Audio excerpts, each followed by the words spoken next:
3 a.m. A woman abandoned at a hospital by her husband after a brutal beating. But the man standing in the shadows, the one the entire city fears, doesn't walk away. Instead, he sits down beside her bed and changes everything. Stay with this story until the end. Hit like and comment what city you're watching from. The fluorescent lights in the emergency room buzzed like dying insects. 3:17 in the morning, and the place smelled like antiseptic trying to cover up something worse. Blood, fear, the kind of desperation that soaked into the linoleum and never quite left. Ilara Voss lay on a gurney in the hallway because there weren't enough rooms, because this was the kind of hospital where people came when they had nowhere else to go. Her left eye was swollen shut. Her ribs screamed every time she tried to breathe. There was a gash above her eyebrow that someone had butterflied closed, badly, and blood had dried in her hair, matting it against her skull. She stared at the ceiling tiles and counted the stains.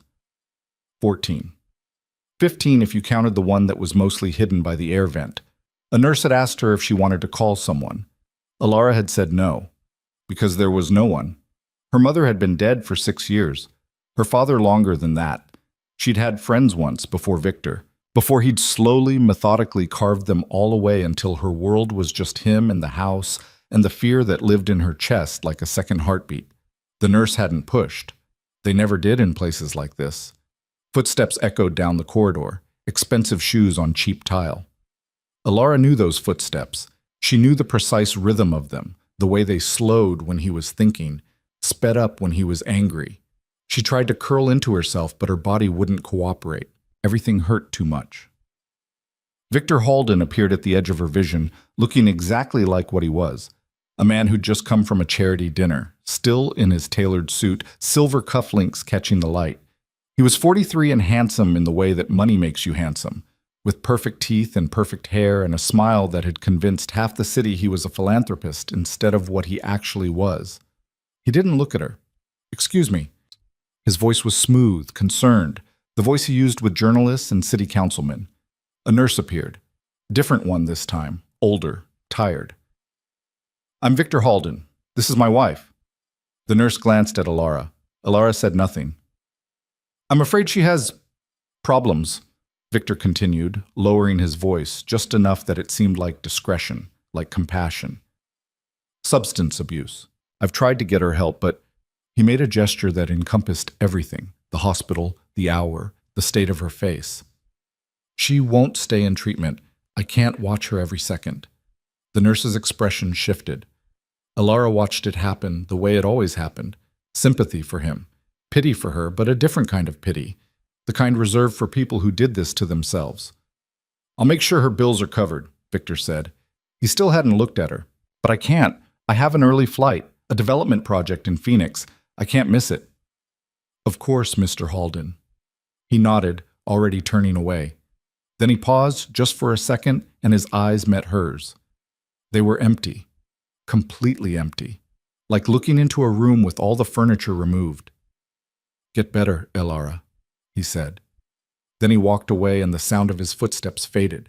And she was alone again, except she'd always been alone, hadn't she? Even when they were in the same room, especially then. She closed her good eye. The nurse left too, eventually. They all did. That was the thing about hospitals at 3 in the morning. Everyone was too tired, too understaffed, too overwhelmed to stay with you. You got bandaged and forgotten in the hallway while someone else was dying more urgently in the actual rooms. Ilara didn't know how long she lay there. Time did strange things when you were this hurt, stretched out and compressed simultaneously. She became aware of someone watching her. Not a nurse, not a doctor. The presence was different, heavier, darker, like a shadow that had learned to stand upright. She opened her good eye. There was a man in the doorway. He was tall, maybe 6'2", with dark hair that needed a cut, and a face that looked like it had been broken and reset more than once. He wore black jeans and a black shirt, and a jacket that probably cost more than most people made in a month. But he wore it like he didn't care, like he'd thrown it on in the dark. His eyes were gray, not light gray, but the color of concrete, of winter sky before snow. He was looking at her like he was trying to solve an equation. Ilara had lived in this city long enough to recognize certain things. And one of the things you learned, if you paid attention, was that there were people you didn't make eye contact with, people whose names you didn't say out loud, people who made the city work in ways the mayor never talked about in press conferences. Darian Cade was one of those people.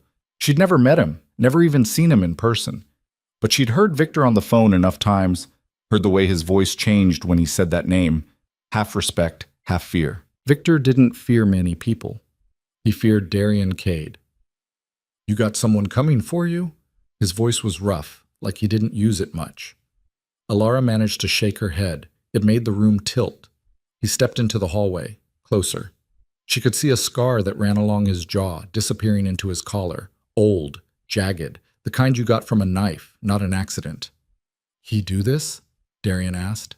She didn't answer, couldn't, because if she said yes, what then? Victor had cops in his pocket. Judges. He had the kind of money that made truth irrelevant.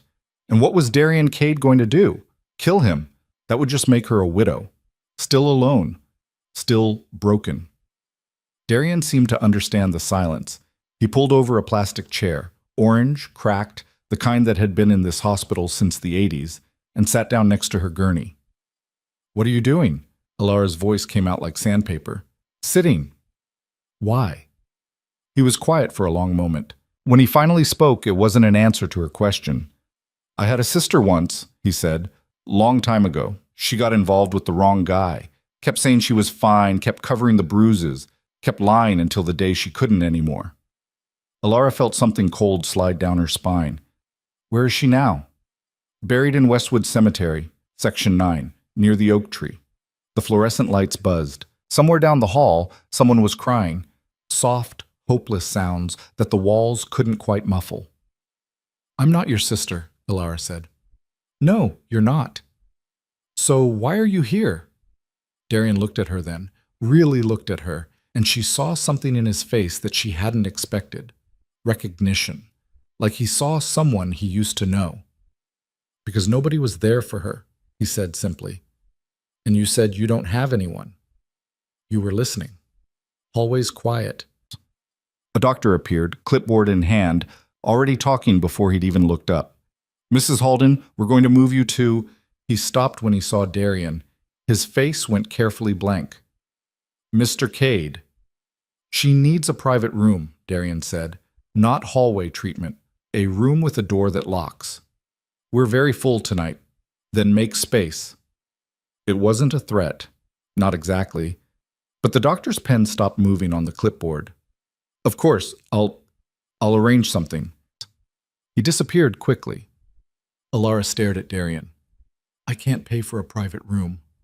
"I didn't ask you to."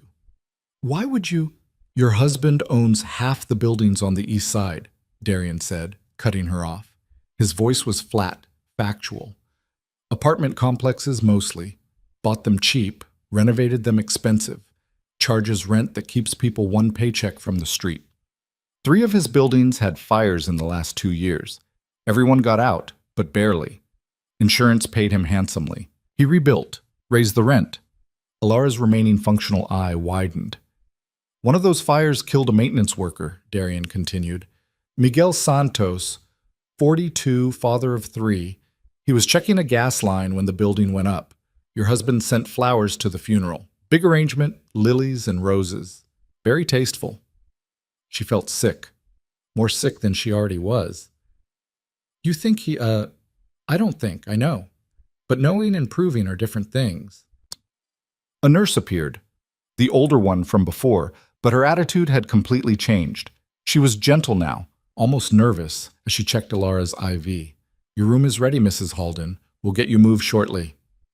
After she left, Alara turned her head, slowly because it hurt, to look at Darian again. "What do you want from me?" "Nothing." "Nobody does something for nothing." "Then I'm nobody." It was the kind of non-answer that should have made her angry, but she was too tired to be angry, too hurt, too empty. "He'll find out you were here," she said quietly. "Victor finds out everything. Let him." "You don't understand. I understand exactly what he is." Darian's voice was still flat, but there was something underneath it now, something sharp. "And he understands what I am. That's why he won't come back here tonight." They moved her 20 minutes later. The room was on the third floor, clean, with actual walls and a window that looked out over the parking lot. There was a chair that folded out into a bed, and after the nurses left, Darian sank into it like he planned to stay. "You should go home," Elara said. "Don't have one of those." "Everyone has a home." "I have places I sleep. That's different."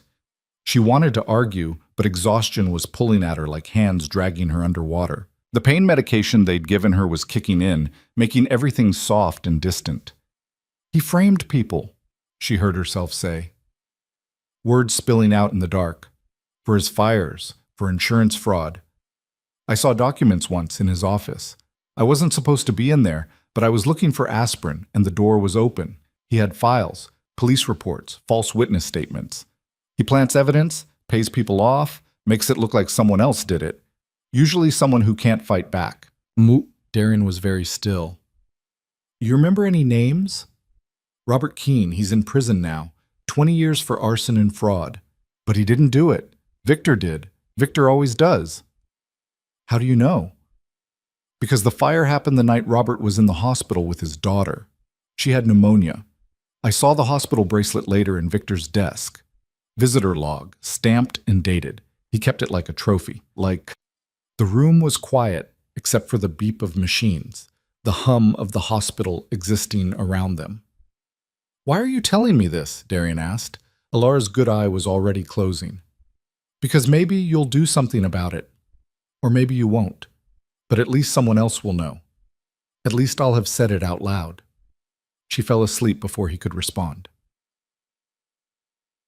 When she woke, gray morning light was seeping through the window. Her whole body felt like it had been taken apart and put back together wrong. She tried to sit up and immediately regretted it. "Don't." Darian was still in the chair. He looked like he hadn't moved all night. "You stayed. Said I would." A nurse came in, young this time, professionally cheerful, and checked her vitals, asked her pain level on a scale of 1 to 10. Elara said 6, which was a lie. It was closer to 9. But she'd learned a long time ago that if you told the truth about pain, people thought you were drug-seeking. After the nurse left, Darian stood up, stretched. She heard his spine crack. "I need to make some calls," he said. "You'll be safe here. I've got people watching the floor." "What people?" "The kind who are good at watching." He moved toward the door, then stopped. "That name you mentioned, Robert Keene. I'm going to look into it." "Why?" "Because you're right. Someone should know." He left before she could ask anything else. Elara stared at the ceiling of her new room, counted the tiles. There were fewer stains here. The room smelled like bleach and something floral, fake flowers probably, or air freshener designed to make you think of gardens instead of sickness. She thought about Victor, about the house they shared, all glass and steel and empty rooms, about the way he smiled for cameras and broke her in private, about the files she'd seen, the people he'd destroyed, the careful architecture of lies he'd built his empire on. She thought about Darian Cade sitting in an orange plastic chair all night like a guard dog. And for the first time in longer than she could remember, she felt something other than fear. It wasn't hope, exactly. Hope was too big a word for what she felt. But it was possibility. The smallest crack in the wall she'd been living behind. Maybe. The next 3 days existed in a blur of medications and sleep and nurses who came and went like tide. Darian appeared and disappeared with the same rhythm. He never explained where he went. She never asked. But he was always back by evening, always in that chair, sometimes reading a newspaper, sometimes just sitting in silence. On the second day, he brought her things from her house. Clothes, toiletries, a book she'd left on her nightstand. She didn't ask how he got in. She could imagine. "Victor called," Darian said, setting the bag down. "Wanted to know your status. I told the hospital administration to tell him you're stable and recovering." "He didn't ask to speak to me?" "No." That shouldn't have hurt, but it did anyway. On the third day, a woman appeared. She was maybe 50, with iron gray hair and the kind of face that had seen too much to be impressed by much anymore. She carried a battered leather briefcase and wore a suit that had gone out of style a decade ago. "Elara Voss?" The woman's voice was crisp, efficient. Elara nodded carefully. Her eye had opened partially now, though it was still swollen and deeply bruised. "My name is Patricia Reeves. I'm a criminal defense attorney." She pulled out a card, set it on the bedside table. "Mr. Cade asked me to speak with you." Alara glanced at Darian, who was standing by the window. He didn't look at her. Patricia pulled the other chair over, sat down, opened her briefcase. "I've been doing some preliminary research on your husband, and on Robert Keene. What I've found is concerning." Concerning how? The case against Keene was built almost entirely on circumstantial evidence and witness testimony from people who were later revealed to have financial connections to your husband. The physical evidence was questionable at best, but Keene had a public defender who was overworked and underpaid, and the prosecutor was running for DA on a tough-on-crime platform. Keene never had a chance. Alara's throat felt tight. "Can you help him?" "Maybe. If we can find new evidence, if we can prove prosecutorial misconduct or ineffective assistance of counsel. But these cases are difficult. The system doesn't like admitting it was wrong." Patricia paused. "I'm more interested in whether we can help you." "Me?" "Mr. Cade tells me your husband is violent, that you're here because of him." Alara looked down at her hands. They were bandaged. She didn't even remember injuring them, but apparently she'd tried to protect her face at some point. "I can't prove it. He's careful, never anywhere visible when I'm in public.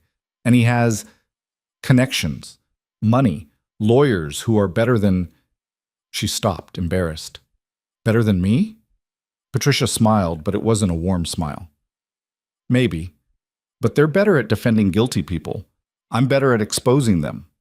Over the next hour, Patricia asked questions about Victor, about their marriage, which wasn't really a marriage so much as a long-term hostage situation, about the files Alara had seen, the conversations she'd overheard, the pattern of cruelty disguised as love. Alara told her everything. What else did she have to lose? When Patricia finally closed her briefcase, she looked tired. "This is going to be complicated," she said. "Your husband has built a very effective shield around himself. But shields have weak points. We just need to find them." After Patricia left, Alara looked at Darian. "Why are you doing this?" "Doing what?" "All of this. The room, the lawyer, the—" She gestured vaguely at everything. "You don't know me. You don't owe me anything." Darian was quiet for a long time. When he finally spoke, his voice was softer than she'd heard it. "My sister's name was Sophia," he said. "She was 23 when she died. Her boyfriend beat her for 2 years before he finally killed her. Everyone knew. Neighbors heard the fights, saw the bruises. Nobody did anything. Nobody wanted to get involved." He turned from the window to look at her directly. "I was in prison when it happened. Got out 3 days after her funeral. Spent the next 6 months finding everyone who knew and did nothing. Made them understand what that choice cost." He paused. "Her boyfriend. I saved for last. Took my time with that one." Alara felt cold despite the warm room. "I can't bring her back," Darian continued. "Can't undo what happened, but I can make damn sure it doesn't happen to someone else when I'm standing right there watching." "I'm not your redemption," Alara said quietly. "No, you're your own. I'm just making space for it." But on the 4th day, they released her. Patricia had arranged for her to stay at a women's shelter, one that specialized in domestic violence cases, with security and counselors and locked doors. Darian drove her there himself, in a black car that was too nice for the neighborhood, but that he parked without concern. The shelter was a converted brownstone, anonymous from the outside. The director, a woman named Angela, who looked like she could bench press most men, showed Alara to a small room on the 2nd floor. "You're safe here," Angela said firmly. "We've dealt with powerful men before. We know how to handle it." After Angela left, Alara sat on the narrow bed and looked around the room. It was clean, basic. A bed, a dresser, a small desk, a window that didn't open more than 3 inches. Safety measure. It was the first space that had been truly hers in years. She started crying and couldn't stop. Darian appeared in the doorway. He didn't say anything, just stood there like a pillar while she fell apart. When she finally managed to get control of herself, he handed her a tissue box he'd apparently acquired from somewhere. "Sorry," she managed. "Don't be." "I don't usually—" "You're allowed to break," Darian said. "That's what safe places are for." He left her alone after that. but she knew he was still in the building. She could feel his presence like a weight, anchoring her.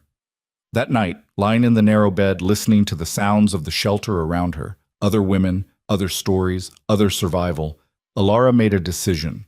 She wasn't going to run, wasn't going to hide, wasn't going to disappear into a new city with a new name and spend the rest of her life looking over her shoulder. Victor had taken enough from her dignity, her safety, her sense of self. Years of her life spent being afraid. He wasn't taking any more. She was going to take it back, all of it, and she was going to make sure he paid for every person he'd destroyed in the process. She didn't know how yet, didn't have a plan, but she had something she hadn't had before: time, space, people who believed her. And she had Darian Cade, who apparently knew how to destroy men like Victor from the inside out. It would have to be enough. The next morning, Patricia returned with a stack of files. "I've been going through public records," she said, spreading papers across the shelter's common room table. "Your husband's business dealings are extensive and sloppy. He's gotten away with it because nobody's looked hard enough." Alara leaned forward. "What did you find?" "Purchase agreements for buildings that later burned down. Insurance claims that were approved suspiciously fast. Contractors who suddenly disappeared right before they could testify in civil suits. And this..." Patricia pulled out a financial document. "Money transfers, large amounts, to offshore accounts, all within days of major incidents. Can we use this?" "Some of it. But we need more. We need witnesses willing to talk. We need direct evidence linking him to the crimes." Patricia looked at her seriously. "And we need you to tell me everything you know. Every file you saw, every conversation you overheard, every detail, no matter how small." So Alara told her. She talked about the night she'd found the hospital bracelet in Victor's desk, about overhearing phone calls where he discussed solving problems in ways that made her stomach turn, about the time she'd seen him meeting with a city inspector in their garage, and the inspector had left with an envelope so thick it wouldn't fit in his jacket pocket. She talked about the documents she'd glimpsed, names and addresses and dates, about how Victor kept everything in a safe in his office, combination lock, hidden behind a painting of boats at sunset. She talked for hours. Patricia wrote everything down in careful handwriting, asked clarifying questions, pressed for details that Alara didn't think mattered, but apparently did. When they finally finished, it was late afternoon. Alara felt wrung out, exhausted in a way that had nothing to do with her healing injuries. "This is good," Patricia said, gathering her papers. "This is a start. But I need to warn you, even with all of this, it's going to be difficult. Your husband has resources. He has connections. He's going to fight. I know. He's going to come after you, try to discredit you, paint you as unstable, vindictive, a liar. I know that too." Patricia studied her for a moment. "You're stronger than you think you are." "I don't feel strong." "Strong people rarely do. That's how you know it's real." After Patricia left, Alara found Darian on the shelter's back porch. He was smoking. She hadn't known he smoked, and staring out at the small garden someone had planted in the yard. "Patricia says this is going to be hard," Alara said, leaning against the doorframe. "It will be. Victor won't just let this happen. No. He'll fight dirty. He will." Alara stepped onto the porch. "You could walk away. This isn't your fight." Darian took a drag of his cigarette, exhaled smoke into the cooling air. "I could, but I won't." "Why not?" He looked at her then, and in the fading light, his face seemed carved from stone. "Because men like your husband only stop when someone makes them stop. And nobody's made him stop yet." He stubbed out the cigarette. "Besides, I want to see what you do when you're not scared anymore." "What makes you think I'll stop being scared?" "You're already less scared than you were 4 days ago." He was right. She hadn't even noticed it happening, but it was true. The constant low-level terror that had been her baseline for years, it was still there, but quieter, like someone had turned down the volume. "What if I can't do this?" she asked quietly. "Then you can't. But I don't think that's true. You barely know me." "I know enough." He turned to face her fully. "I know you stayed conscious long enough to get yourself to that hospital. I know you've been lying to protect yourself for years and you're tired of lying. I know you remember details that most people would have blocked out because you've been documenting his crimes in your head even when you didn't have anyone to tell." He paused. "And I know you're still here, still fighting, when a lot of people would have given up a long time ago." Alara felt something crack open in her chest, not breaking, but opening, like a door she'd kept locked. "I want him destroyed," she heard herself say. "Not just arrested, not just exposed. I want everything he built to come apart, every lie revealed, every person he framed exonerated, every building he burned traced back to him. I want his name to become synonymous with everything he actually is. Then that's what we'll do. Just like that? Just like that." "You make it sound simple." Darian's smile was sharp, dangerous. "It won't be simple, but it will be satisfying." Over the next 2 weeks, Alara learned how to build a case against someone who thought he was untouchable. Patricia brought investigators, quiet people who asked careful questions and took detailed notes. They tracked Victor's movements, his business dealings, his financial transfers. They interviewed people who'd worked for him and quit, people who'd lost homes to his fires, people who'd tried to expose him and been silenced. Slowly, a picture emerged, not just of one man's crimes, but of a whole system built to enable them. Corrupt inspectors, lazy police work, prosecutors who took the easy conviction rather than the right one, a city infrastructure that protected the powerful and ground up everyone else. Alara sat through meeting after meeting, telling her story over and over until she could recite it without emotion. Learning the legal terms, understanding the difference between what she knew and what she could prove. It was exhausting. Some days she wanted to give up, disappear, let Victor win because at least then it would be over. But then she'd think about Robert Keene, sitting in a prison cell for a crime he didn't commit, about Miguel Santos, burned alive checking a gas line in a building Victor had sabotaged, about all the other people whose lives had been destroyed or ended because one man had decided his profit mattered more than their existence. And she'd keep going. Darian was there through all of it, not always visible, but always present. He'd appear at the shelter in the evenings, bringing food, or just sitting in the common room reading while she worked with Patricia's team.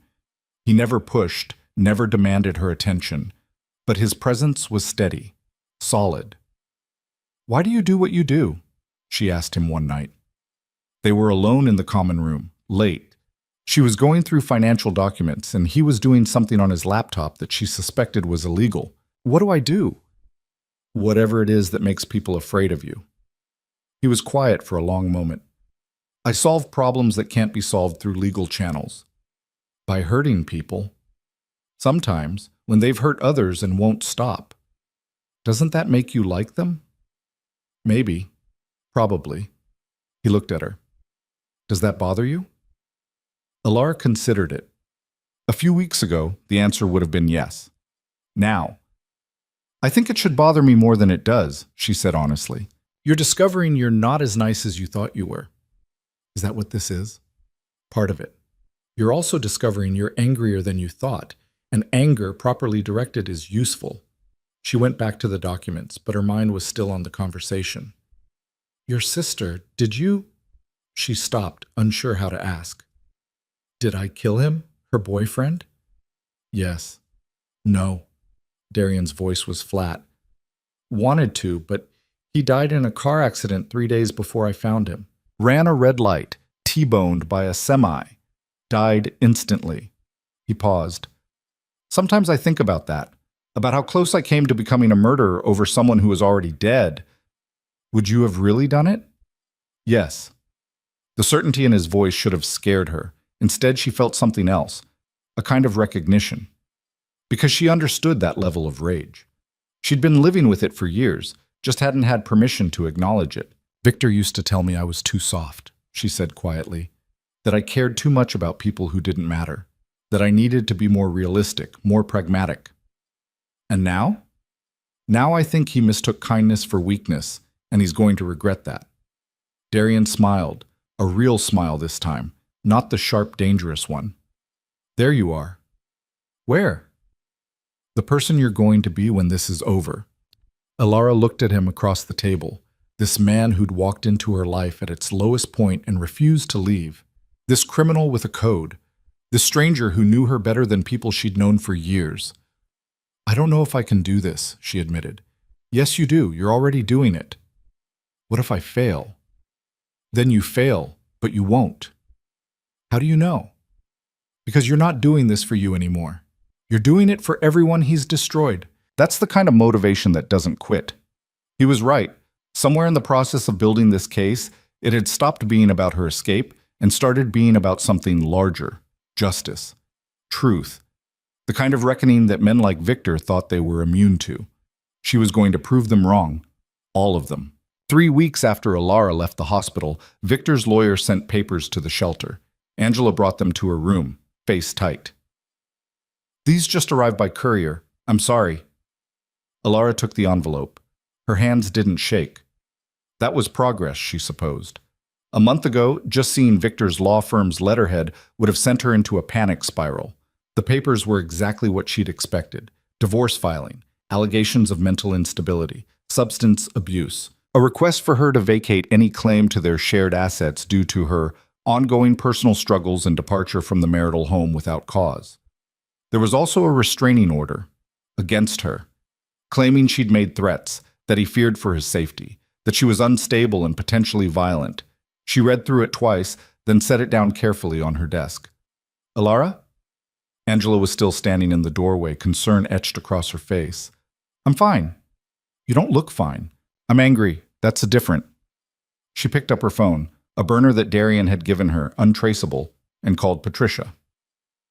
The lawyer answered on the second ring. "I just got served with the same papers. I was about to call you." "He's trying to make me look crazy." "Yes, it's a predictable move. Discredit you before you can testify against him." Patricia's voice was clinical, detached. "We'll contest the restraining order, file our own divorce petition, and we'll include allegations of abuse with the medical records from your hospital stay." "Will it work?" "It'll muddy the waters. That's the goal right now. Keep him off balance while we build the criminal case." After Alara hung up, she sat on her bed and stared at the papers. Part of her had known this was coming. Victor didn't lose. When he felt threatened, he attacked. It was what he did. But knowing it intellectually and experiencing it were different things. A knock on her doorframe. Darian stood there, reading glasses perched on his nose, holding a tablet. She hadn't known he wore glasses. Angela said the papers came. They did. He stepped inside, closed the door behind him. "You okay?" "Everyone keeps asking me that." "Because it's a relevant question." Alara laughed, sharp, bitter. "He's calling me crazy, violent, a drug addict. He's taking everything we built together and claiming I have no right to any of it because I'm too unstable to be trusted."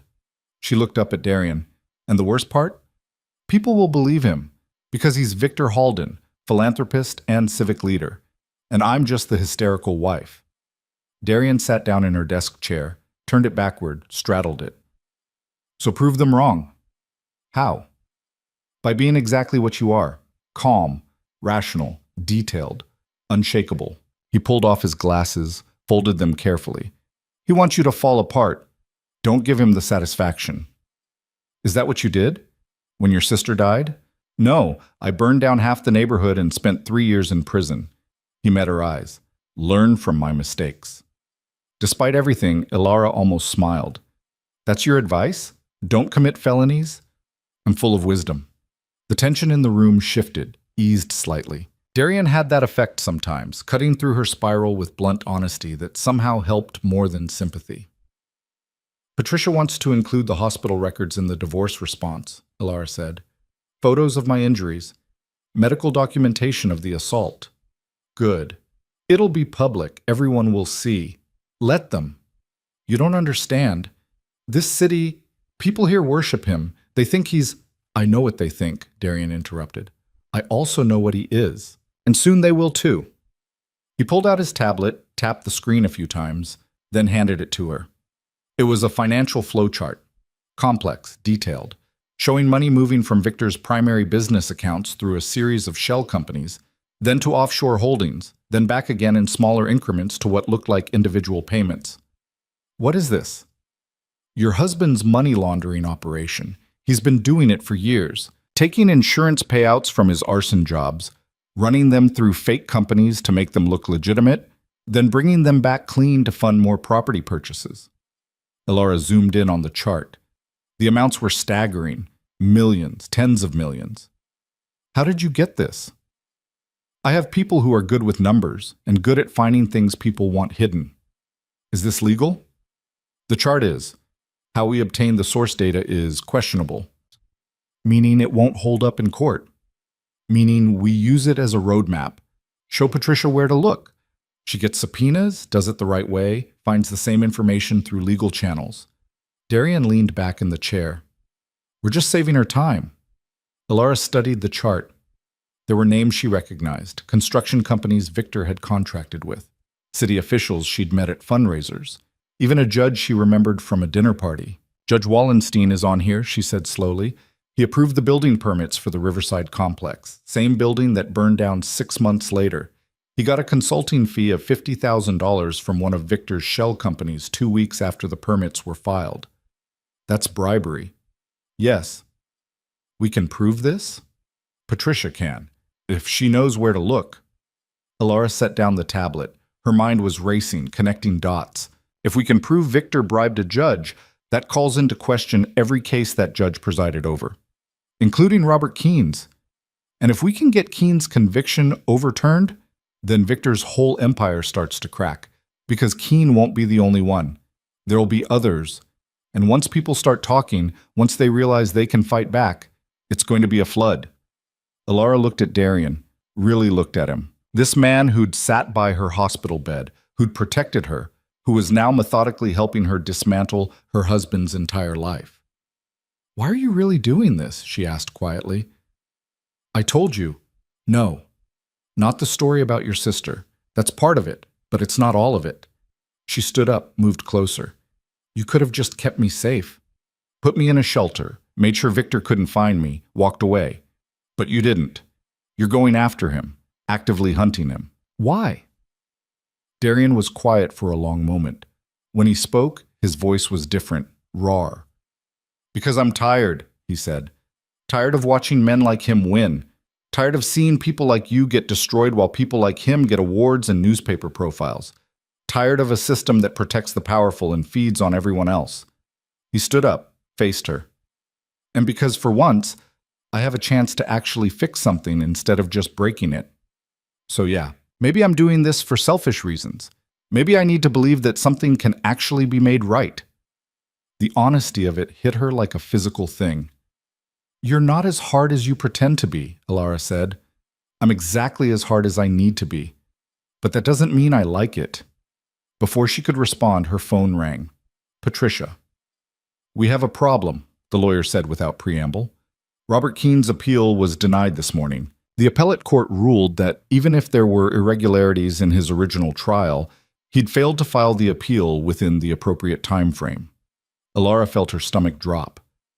But we have new evidence, the bribery, the financial records, which we can't use yet because we don't have them through legal channels. And even when we do, the appeals court has already ruled. We'd need to file a motion for a new trial based on new evidence, and that's a much higher bar. So what do? We keep building the case. But I need to warn you, this is going to take longer than we thought. Months, maybe years. After Patricia hung up, Elara sat down heavily on her bed. Darian was watching her with those concrete gray eyes. She said years, Elara said dully. Probably. I don't know if I can do this for years.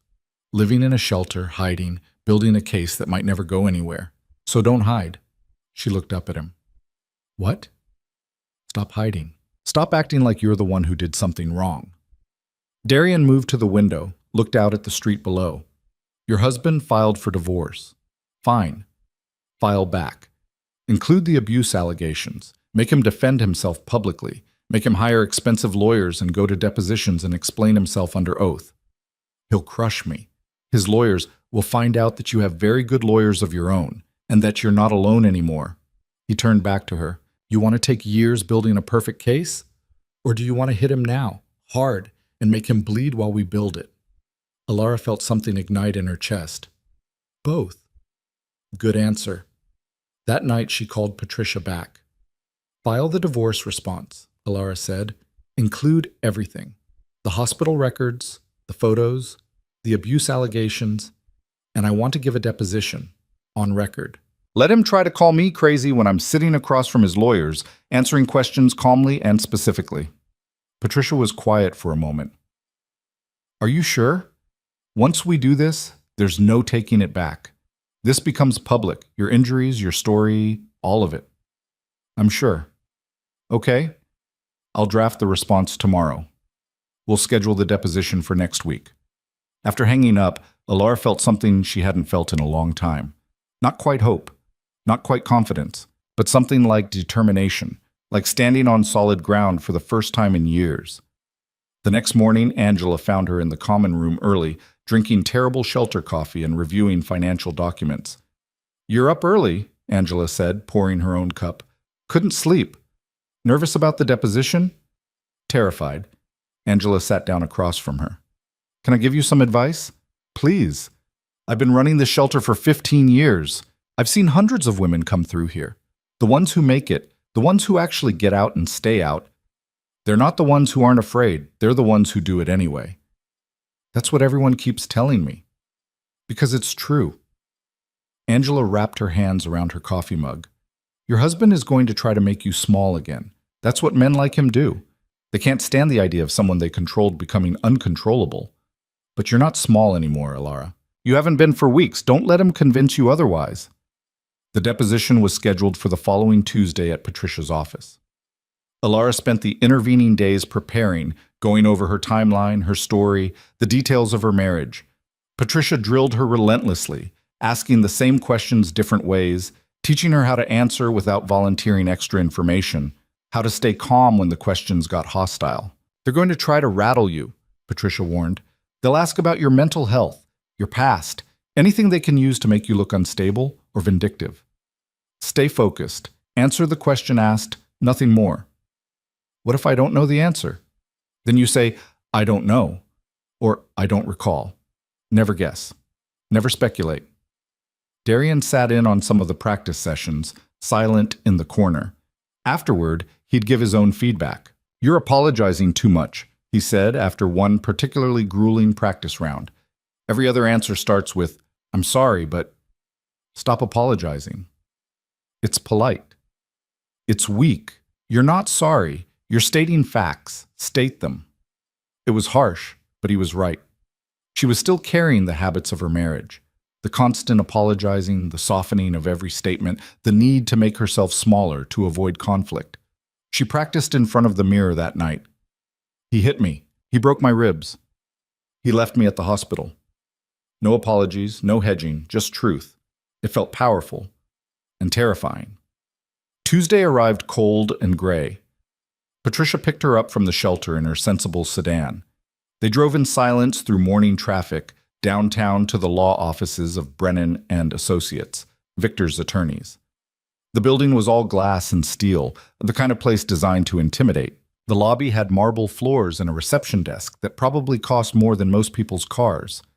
Remember, Patricia said as they rode the elevator to the 14th floor, stay calm. Answer the question. Don't volunteer. I know. I know you know. I'm saying it anyway. The conference room was large and sterile. A long table, expensive chairs, windows overlooking the city. Victor's lawyer was already there, Marcus Brennan himself, 60-something with perfectly white hair and a suit that whispered old money. Two other lawyers flanked him. A court reporter sat at the end of the table, fingers poised over her stenography machine. And Victor was there. He sat at the far end of the table, perfectly composed in a navy suit, his expression neutral. He looked at her once when she entered, then looked away, like she was a stranger, like they hadn't been married for 6 years.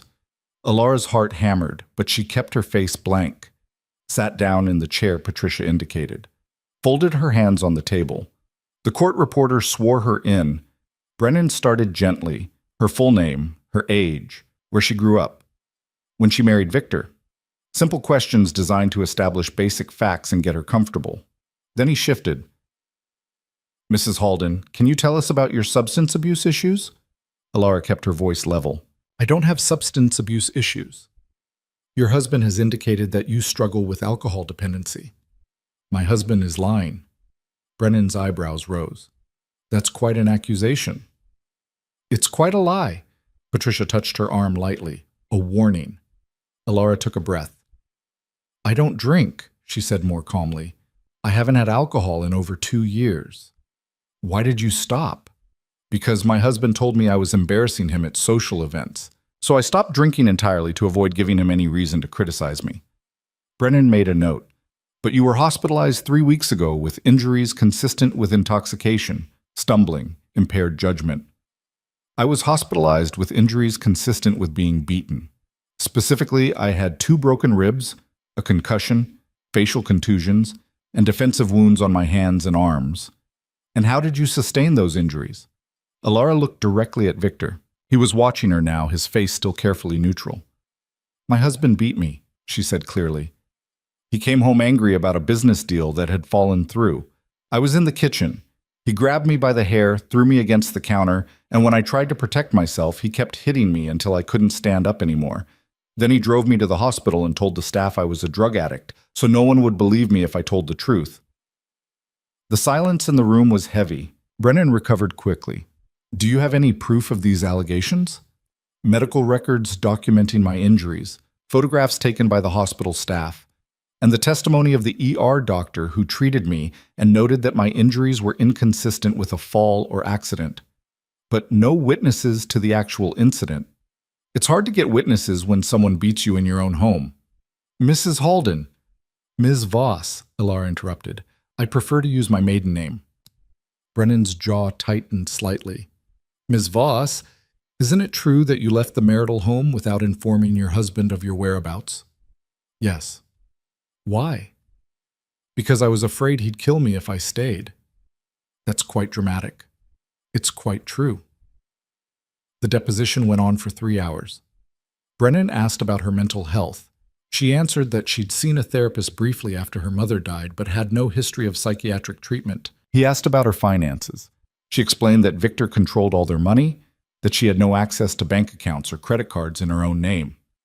He asked about her marriage. She detailed years of escalating control and violence, delivered in a calm, factual tone that seemed to unsettle him more than emotion would have. When they finally broke for lunch, Patricia pulled her into a small office down the hall. You're doing well, the lawyer said. Better than well. You're destroying their narrative. Victor hasn't said anything. He doesn't need to. That's what his lawyers are for. But I saw his face when you talked about the beating. He wasn't expecting you to be this composed. Alara leaned against the wall, suddenly exhausted. I feel like I'm going to throw up. You can, but wait until we're done. They went back after lunch. Brennan was more aggressive now, asking the same questions in different ways, trying to catch her in inconsistencies. But Alara had lived this story.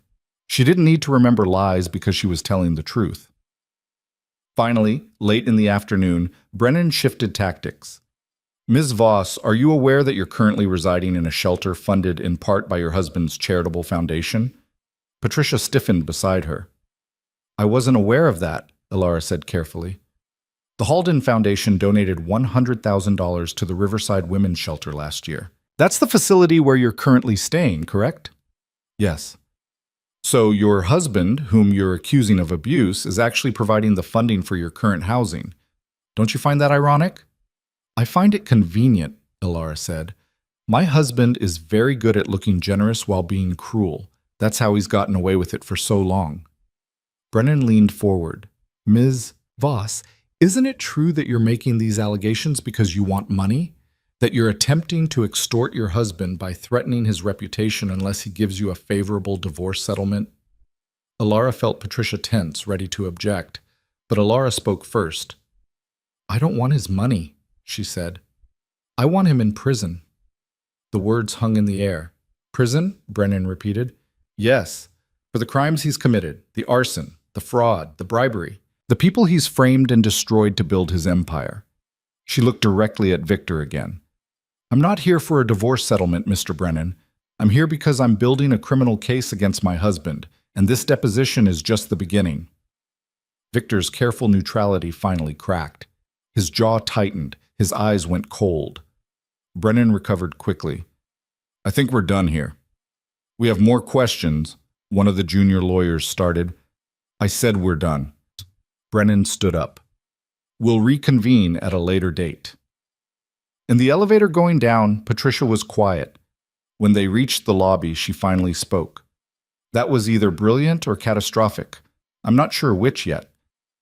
I'm tired of pretending, Alara said. Tired of playing defense. He wanted to know what I want. Now he knows. They walked out into the cold afternoon. Patricia's car was in a garage 2 blocks away. They were halfway there when Alara's phone rang. Darian, how did it go? He asked. I told them I'm building a criminal case against him. Silence. Then, how'd he take it? Not well. Good. Where are you now? Walking to Patricia's car. Stay with her. Don't go anywhere alone today. I'll meet you at the shelter tonight. He hung up before she could ask why.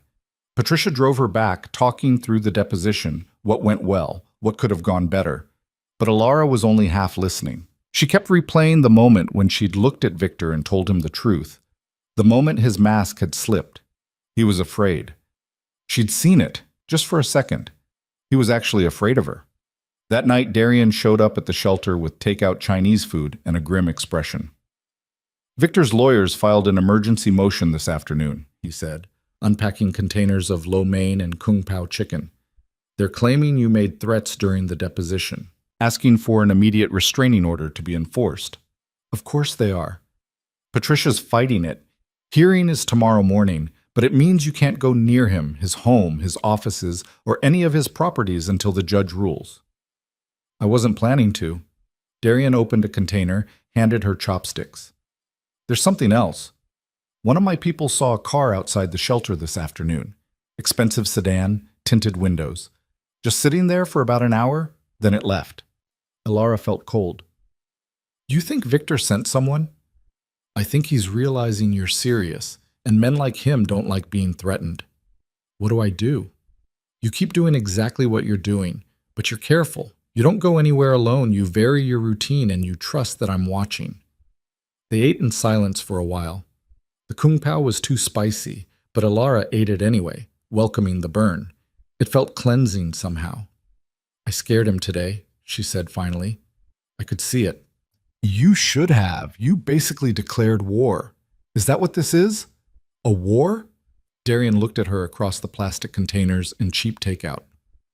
It's always been a war. You just didn't know you were fighting it. The restraining order hearing the next morning was brief and brutal. Brennan argued that Alara had made explicit threats against his client. Patricia countered that stating an intention to pursue legal criminal charges was not a threat. It was a promise. The judge, an older woman with sharp eyes and no patience for theatrics, denied the emergency restraining order. Mr. Brennan, if your client has committed crimes, then Ms. Voss has every right to report them to the appropriate authorities. That's not a threat. That's citizenship. She banged her gavel. Motion denied. Next case. Outside the courthouse, Patricia actually smiled. That's the first win, she said. Small, but we'll take it. Alara felt lighter, walking down the courthouse steps. The sky was still gray, the air still cold, but something had shifted. She wasn't just surviving anymore, she was fighting back. And for the first time, she was winning. The small victory at the courthouse bought them exactly 4 days of peace before Victor's next move. Alara was in the shelter's basement laundry room, folding clothes that smelled like industrial detergent, when Angela came down the stairs moving faster than usual. You need to see this, Angela said, holding out her phone. The screen showed a news article. Local outlet, published 20 minutes ago. The headline made Alara's stomach drop. Philanthropist Victor Halden speaks out about wife's mental health struggles. Below it was a photo of Victor looking appropriately concerned, standing outside what appeared to be a treatment center. Alara read the article with mounting fury. Victor claimed he'd tried for years to get her help, that she'd struggled with paranoid delusions, accused him of crimes he'd never committed, become increasingly unstable. He spoke about the heartbreak of loving someone who refused treatment, the difficult decision to pursue divorce for his own safety. He was funding a new mental health wing at the city hospital in her honor, he said, hoping that other families wouldn't have to suffer the way he had. That manipulative son of a... Alara caught herself. There were children upstairs. Angela took her phone back. Patricia's already seen it. She's talking to a publicist friend about how to respond. Oh, we need to respond immediately. We need to breathe, Angela interrupted firmly. This is what he wants. He wants you reactive, emotional, acting exactly like the unstable person he's describing. Don't give him that. Alara forced herself to sit down on the bench next to the washing machines. Her hands were shaking. She pressed them flat against her thighs. He's rewriting history, she said, making himself the victim. The devoted husband destroyed by his mentally ill wife. I know. People will believe him. They always believe men like him. Some will, but not everyone. Angela sat down beside her. The women in this shelter believe you. Patricia believes you. That man who's been camped out here every night believes you. And the truth doesn't change just because someone tells a prettier lie. Alara's phone rang. Patricia. Don't respond, the lawyer said immediately. Not publicly, not privately, not at all. He's calling me crazy in front of the entire city. And if you respond emotionally, you prove his point. If you respond at all, you keep the story alive. Patricia's voice was sharp, certain. I know this is hard, but we fight this in court, not in the media. We have documentation, medical records, photographs. His story falls apart the second anyone looks at the evidence. And if they don't look, then we make them look. After she hung up, Alara went back upstairs to find Darian in the common room, reading the same article on his own phone. His face was unreadable. Tell me you're not going to do something illegal, Alara said. He looked up. Define illegal. Darian, I'm not going to kill him, if that's what you're asking. That's not reassuring. He set down his phone. He's doing exactly what we expected, controlling the narrative, playing the victim, using his money and connections to make himself look sympathetic. It's textbook. So what do? We stick to the plan, build the case, let him think he's winning while we're actually dismantling everything he's built. Darian stood up, walked to the window. And we find Robert Keene. Alara blinked. What? Keene's been in prison for 3 years. He's had a lot of time to think about how he ended up there, to remember details, to connect dots. Darian turned to face her. If we can get him to talk, if he can give us anything that ties Victor directly to the arson, he's in prison. We can't just walk in and interview him. Patricia can. She's a lawyer. She can request a client consultation, say she's looking into his case for possible appeal. Will he talk to her? Only one way to find out. Patricia made the request that afternoon. By the next morning, she had approval for a visit. The prison was 2 hours north, a sprawling concrete complex surrounded by fences and guard towers that looked exactly like every prison movie Alara had ever seen. She rode up with Patricia and Darian. The lawyer drove, Darian sat in the passenger seat doing something on his laptop, and Alara watched the landscape change from city to suburbs to empty highway. You don't have to come in, Patricia said as they pulled into the visitor parking lot. In fact, it might be better if you don't. Keene doesn't know you, might be suspicious of too many people at once. I want to see him, Alara said. I want to look at someone Victor destroyed and tell him we're going to make it right. Patricia didn't argue. The visiting room was depressing in its efficiency. Bolted tables, plastic chairs, guards standing at intervals along the walls. Robert Keene was brought in wearing prison blues, looking older than his 46 years. His hair was mostly gray now, and he had the kind of weathered face that came from hard living and harder years. He sat down across from Patricia and Alara with obvious confusion. I don't know you, he said to Patricia. My name is Patricia Reeves. I'm a criminal defense attorney. This is Alara Voss.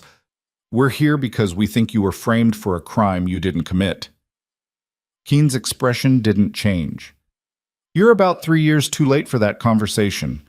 We have new evidence, Patricia said. Financial records showing that Victor Halden bribed the judge who presided over your case. Records showing he paid witnesses. Records showing he profited substantially from the fire you were convicted of setting. Keene was very still. Victor Halden. You know him? I worked for him. Maintenance supervisor at the Riverside complex. He fired me 3 weeks before the fire. Keene's voice was flat, emotionless. Then when the building burned and they needed someone to blame, suddenly I was the one with motive. The disgruntled employee seeking revenge. Alara leaned forward. But you didn't do it. No, ma'am, I did not. I was at the hospital with my daughter that night. She had pneumonia. I never left her side. He looked at Patricia. I told my lawyer that. Told the police. They didn't care. Said the hospital records were inconclusive, that I could have left for an hour and come back. And the prosecutor had witnesses saying they saw me near the building that night. Paid witnesses, Patricia said. I figured as much. But I couldn't prove it. And my lawyer, public defender, overworked, underpaid, he tried, but he was drowning in cases. I was just one more. Keen's jaw tightened. So I took the plea deal, 20 years instead of life, because I was scared and they made it seem like the evidence was overwhelming, and I didn't know what else to do. We're going to get your conviction overturned, Alara said. Keen looked at her then, really looked at her. Why? Why now? Why do you care? Because Victor Halden is my husband, and he's destroyed too many lives. Yours is just one of them. She paused. And because I can do something about it now, so I am. There was a long silence. Then Keen laughed, short, bitter. His wife, Jesus, he must hate that. I'm counting on it. They talked for another hour. Keen walked them through everything he remembered about his time working for Victor, about the fire, about his trial. He gave them names of other maintenance workers who might have seen something. He described conversations he'd overheard, irregularities in building inspections, safety violations that Victor had ordered covered up. There was this one inspector, Keen said, came around monthly. Guy named Tom Breslin. He always found something wrong, faulty wiring, blocked exits, that kind of thing, but the violations never made it into the official reports. I asked him about it once, and he just said some things get handled quietly. Patricia wrote everything down in her careful script. If we can find Breslin, get him to testify, she started. He died, Keen interrupted. Car accident, maybe a year after I got locked up. Drove off a bridge late at night. They said he was drunk. Alara felt cold. Was he? Tom didn't drink. Everyone knew that. His dad was an alcoholic, beat his mother to death when Tom was a kid. He never touched the stuff. Darian spoke for the first time. Did anyone investigate it as suspicious? Not that I heard, but I was in here by then. Not exactly plugged into the news. When they finally left, Alara felt hollowed out. They walked to the parking lot in silence. Patricia got in the driver's seat but didn't start the car immediately. Tom Breslin, she said. If Victor had him killed, we can't prove that, Alara said. We can barely prove the bribery. But we can look into it. Pull the accident report. See if there's anything suspicious. Patricia started the engine. Every thread we pull, something else unravels. We just have to keep pulling. The drive back was quiet. Alara stared out the window, watching the landscape blur past, thinking about Robert Keen sitting in a prison cell for a crime he didn't commit, thinking about Tom Breslin driving off a bridge, thinking about Miguel Santos burning to death in a building that should never have passed inspection. How many others were there? How many lives had Victor destroyed in his climb to the top? They were halfway back to the city when Darian's phone rang. He answered, listened, his face growing darker. When? He said. Then, no, keep them there. I'm on my way. He hung up. What happened? Alara asked. Someone tried to break into the shelter an hour ago. Angela's security guy caught them, called the cops. They're holding the guy until I get there. Patricia pressed harder on the accelerator. They arrived at the shelter to find 2 police cars parked outside, lights off, but presence obvious. Angela met them at the door, looking shaken but furious. He came in through the back, she said. Picked the lock, disabled the alarm. He knew what he was doing. Marco caught him on the second floor, heading toward the resident rooms. Where is he now? Darian asked. Police have him out back. The man was young, maybe 25, wearing all black and sitting in the back of a police cruiser with his hands cuffed. He had a snake tattoo on his neck and dead eyes that didn't react when Darian walked up to the car. One of the cops, older, tired-looking, stepped forward. Mr. Cade, the gentleman says he was looking for shelter, got confused about which entrance to use. That's garbage, and you know it, Martinez. The cop sighed. Yeah, but unless someone wants to press charges for breaking and entering, all we can do is cite him and let him go. He was heading for the resident rooms, Darian said quietly. That's not someone looking for shelter. That's someone looking for a specific person. Martinez glanced at the man in the car, then back at Darian. You got proof of that? Not the kind that'll hold up in court. Then my hands are tied. But Martinez's voice dropped lower. Off the record? This guy's been arrested twice for assault. Works freelance security, if you know what I mean. If I were you, I'd make sure whoever he was looking for stays somewhere else for a while. After the police left, taking the man with them with a promise to keep him overnight on some minor charge, Darian pulled Alara aside. You can't stay here anymore, he said. Where am I supposed to go? I have a place, secure, off the books. Victor won't find it. Alara looked at Angela, who was standing on the porch with her arms crossed, looking like she wanted to hit something. The shelter's been compromised, Angela said before Alara could argue. I don't know how he found out you were here, but he did. And if he sent someone once, he'll send someone again. She softened slightly. You've been safe here. But safe isn't enough anymore. You need invisible. Packing took less than 20 minutes. Alara didn't have much: clothes, toiletries, the burner phone, a few documents Patricia had given her. She said goodbye to the other women in the shelter, women whose stories she'd learned over late-night conversations, whose strength had helped her find her own. You're going to make him pay, right? One of them asked, Sarah, who'd left her husband after he'd put her in the hospital twice. For all of us. I'm going to try, Alara said. Then that's enough. Darian's place turned out to be a loft in a converted warehouse on the edge of the industrial district. From the outside, it looked abandoned: graffitied walls, broken windows on the lower floors, chain-link fence.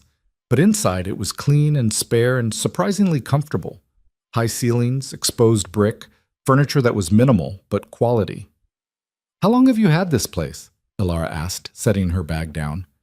5 years, give or take. And Victor doesn't know about it? Victor doesn't know a lot of things about me. I prefer to keep it that way. Darian walked to the kitchen, industrial appliances, expensive coffee maker. There's a bedroom upstairs, bathrooms through there. Security system is top grade. You need to leave. You call me first. How long am I supposed to stay here? Long as it takes. Alara sat down on the leather couch, suddenly exhausted. He's escalating. The news article, the break-in attempt. He's scared. Good. Scared people make mistakes. They also get desperate, and desperate people are dangerous. Darian poured coffee into 2 mugs, brought one over to her. You think I don't know that? I think you're used to being the dangerous one.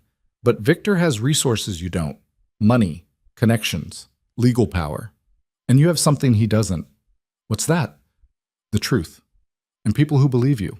Darian sat down in the chair across from her. Victor's spent his whole life building a house of cards. Impressive from the outside, but one good wind and it all comes down. We're the wind. That night, lying in the unfamiliar bedroom upstairs, Alara couldn't sleep. She kept thinking about the man at the shelter, about what would have happened if Marco hadn't caught him, about whether Victor had sent him to scare her or to do something worse.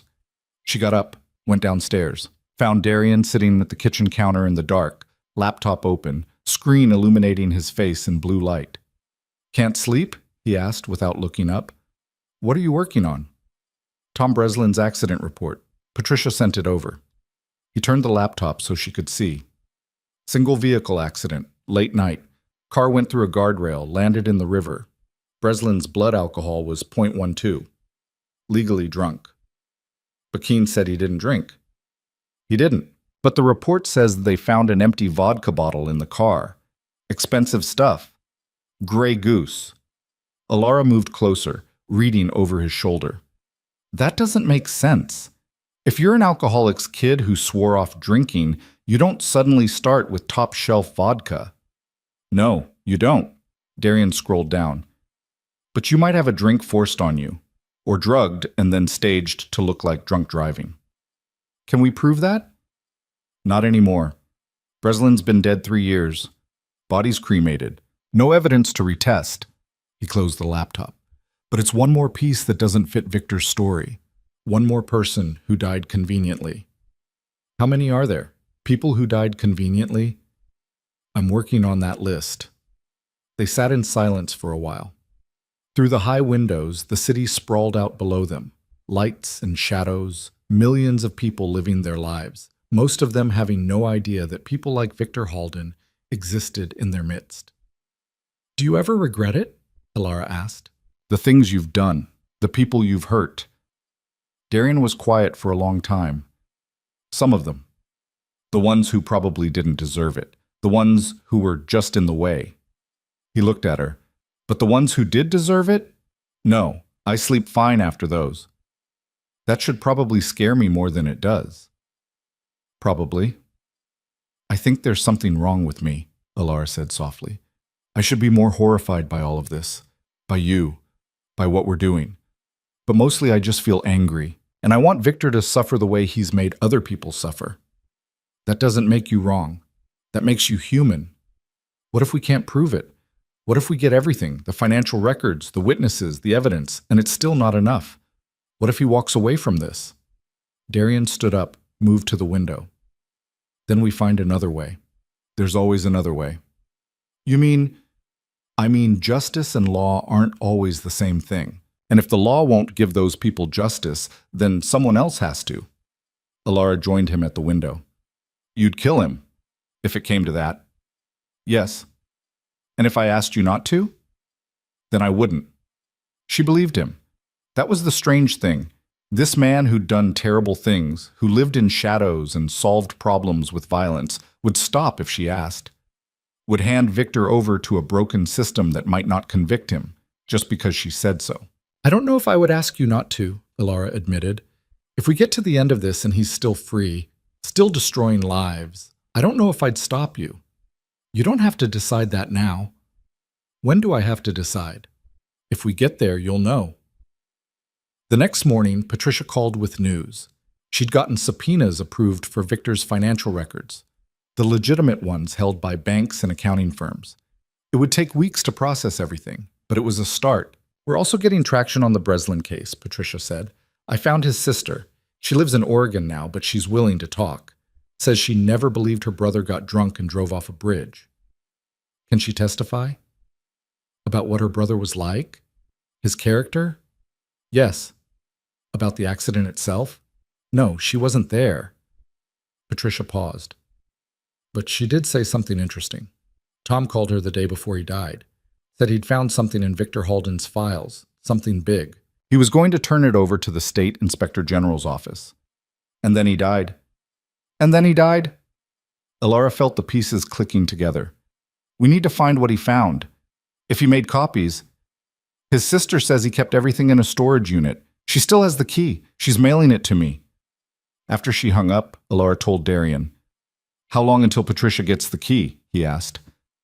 "Few days. Mail from Oregon." "That's too long.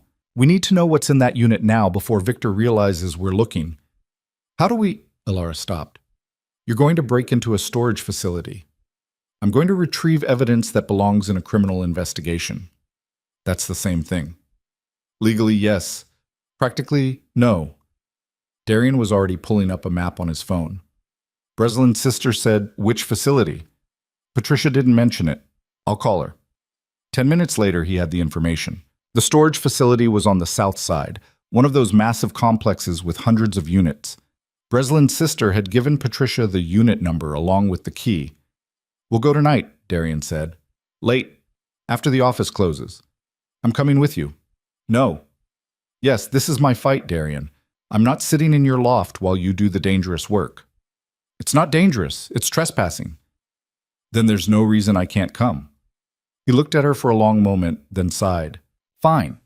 But you follow my lead. And if I say run, you run." They left at 11, driving Darian's car with the lights off through empty streets. The storage facility was surrounded by a fence, but Darian had bolt cutters in the trunk. The lock on the gate took him less than 30 seconds. Inside, rows of identical garage-style units stretched into the darkness. Darian had a flashlight.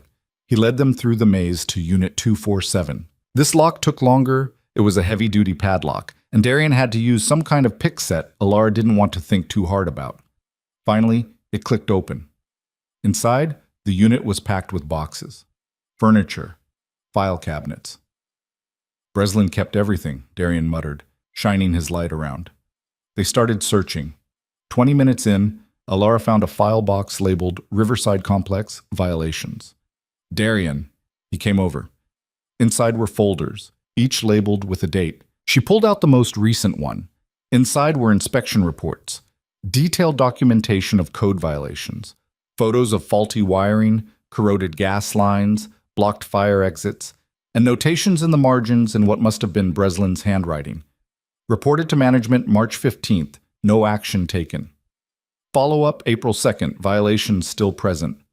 Received payment April 10th, $5,000 to overlook.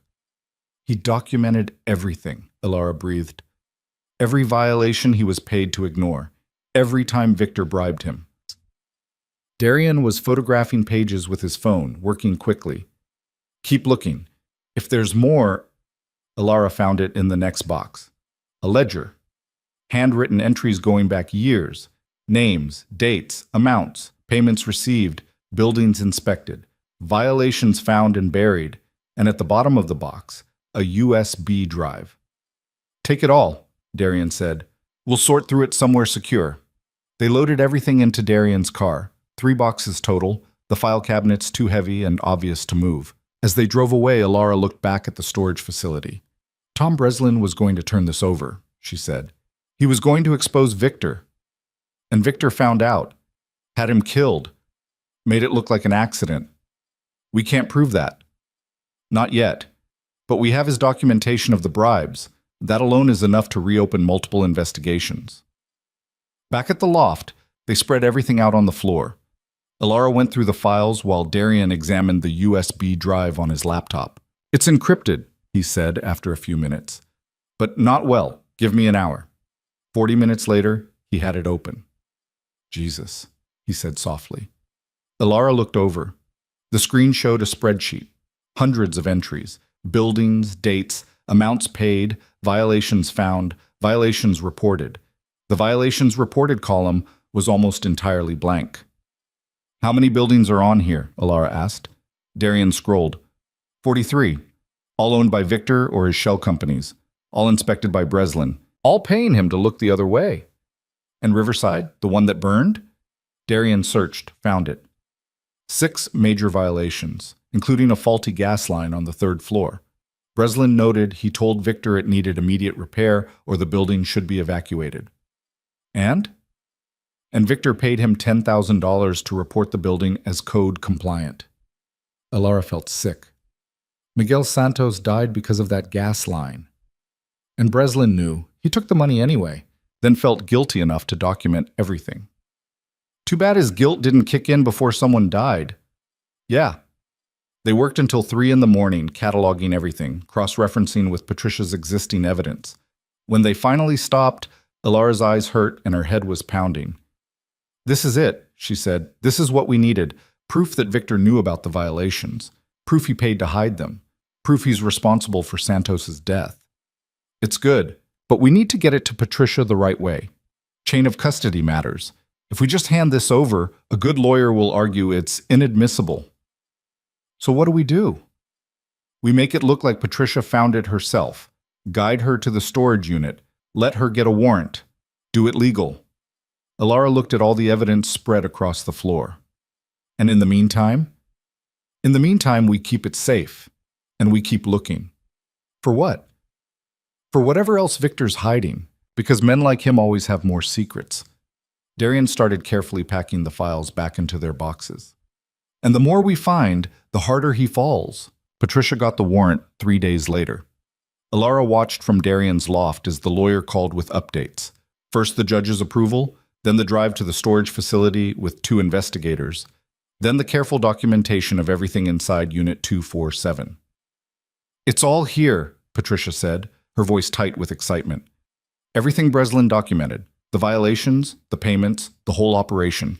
And it's admissible because we came by it legitimately. How long until you can file charges? Ilara asked.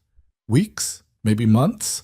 The DA's office will need time to review everything, build their case. But this is solid, Ilara. This is the kind of evidence that doesn't go away. After hanging up, Ilara found Darian on the roof. He'd shown her the access ladder the second day she'd been there. A metal staircase hidden behind a false wall that led to a flat roof space with a clear view of the city. He was smoking again, leaning against the ledge, watching the sunset over the downtown skyline. Patricia says we have him, Ilara said. On the building violations and bribery, that's not the same as arson, not the same as murder. It's enough to start an investigation, enough to make people look at him differently. Maybe. Darian took a drag, exhaled smoke. Or maybe his lawyers bury it in motions and delays for the next 5 years while he keeps destroying people. Ilara moved to stand beside him. You don't believe in the system. I believe the system works for people who can afford to make it work. Everyone else just gets processed. So why are we doing this the legal way? Why not just... She stopped. Just what? Kill him? Make him disappear? Darian looked at her. Because you need to be able to live with what happens next. And if we do this my way, you don't get to. Maybe I don't care about that anymore. You do. You just don't know it yet. Below them, the city was coming alive with evening lights. Ilara thought about all the people down there, living their lives, most of them good people just trying to get by. And then people like Victor, who fed on them, who built empires on their suffering and called it business.